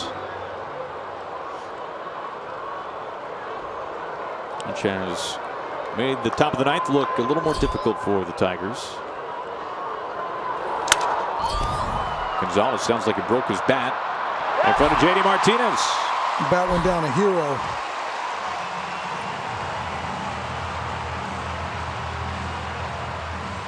Ausmus has to go get Daniel Stumpf. Rondon a ton of pitches. His 3rd 3-run game in his last 9 appearances.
Baseball's biggest stars take the field for the MLB All-Star Game.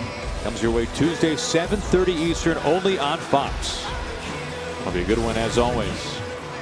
Now the Indians this year sending 5 to the Midsummer Classic, doing that for the first time since 2004 when Victor Martinez was an All-Star for the Indians. Jose Ramirez will start. Kluber will not pitch. He's pitching tomorrow. in the final game before the break. Lindor his second straight. Miller the same story, and Michael Brantley getting back to the All-Star game after missing nearly all of last season because of injury. Can win a few games with that group. Daniel Stump, the new pitcher, making his 5th straight appearance against the Indians. A little bit of a wide throw over to first base, keeping an eye on Gonzalez.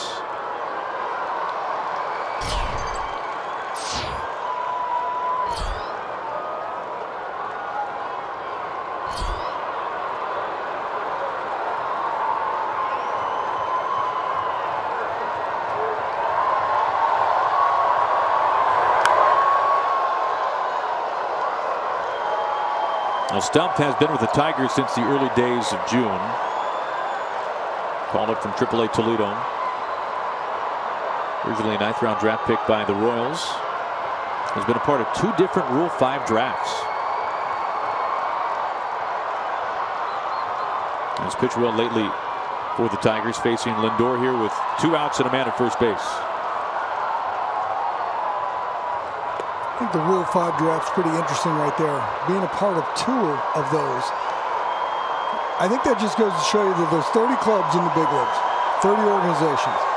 And just because you might be log jammed in one organization and not being able to be protected at a certain level, I love the Rule 5 draft because every now and then you'll hear some gems that come out of it.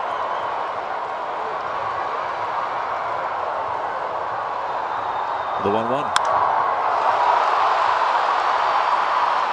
Montouk has all kinds of time to get underneath this one to end the inning. We have completed 8. 3 runs come in for the Indians. The Tigers down to their final 3 outs.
It does not get much easier after you see Miller now facing Cody Allen. Despite a 4-run cushion, Allen has not pitched since July 4th.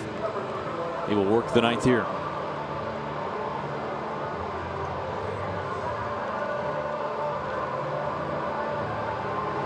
Fourth all-time in Indians history in saves, and he is what has helped make this Andrew Miller project such a success. Miller going 2. They'll pick up the hold, give the keys now to Allen. They'll face Alex Avila to begin the ninth. Tigers need 4 runs in this inning to tie it up. They have not sent more than 4 men to the plate in a single inning so far tonight.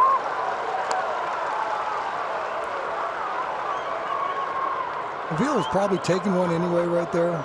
But to drop a first pitch breaking ball on you when you're sitting there and you just watch that long inning go and it's a 4-0 lead, you go, come on.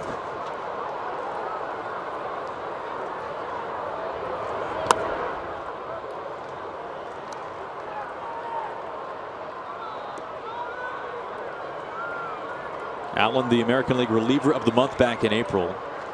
20 strikeouts in 10 innings plus 6 saves.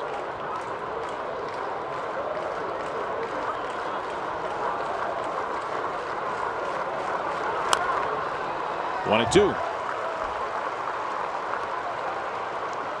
He likes the breaking ball, has control of the breaking ball. This wouldn't be a bad time to ride a high fastball up in the zone, see if you can't get a chase after 3 in a row. In his career, opponents hitting 141 against Cody Allen's curveball.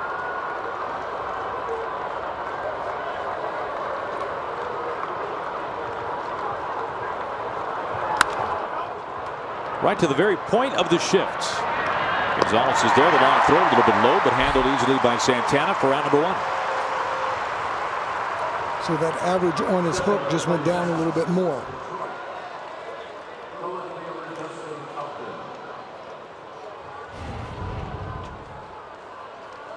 Here is Justin Upton, just named an All-Star.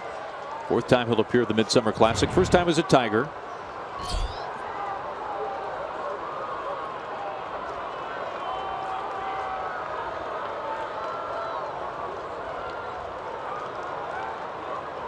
And that's a nice first half. 270, 1554.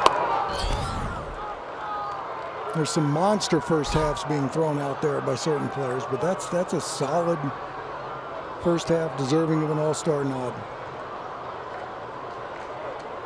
Aaron Judge and 30 home runs come to mind. Yeah, that's one of them. Softly popped up. 1 out left.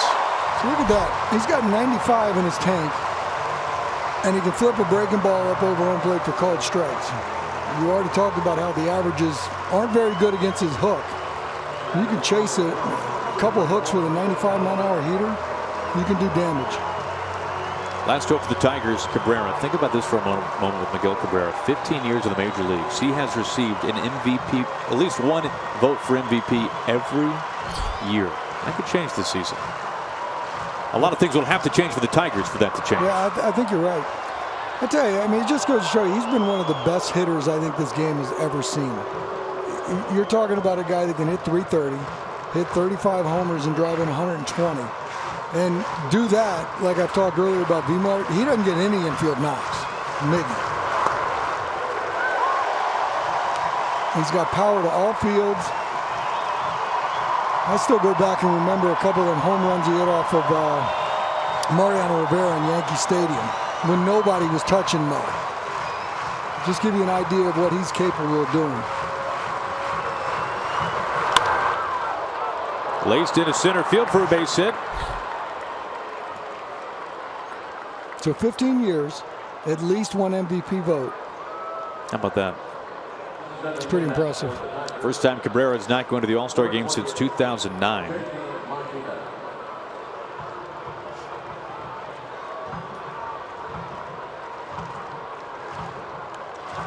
Two outs, a man aboard for J.D. Martinez.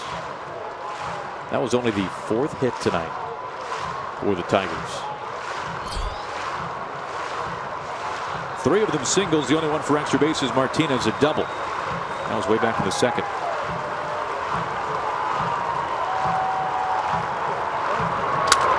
Breaks his bat, and it is stabbed by Gonzalez. That ends the game.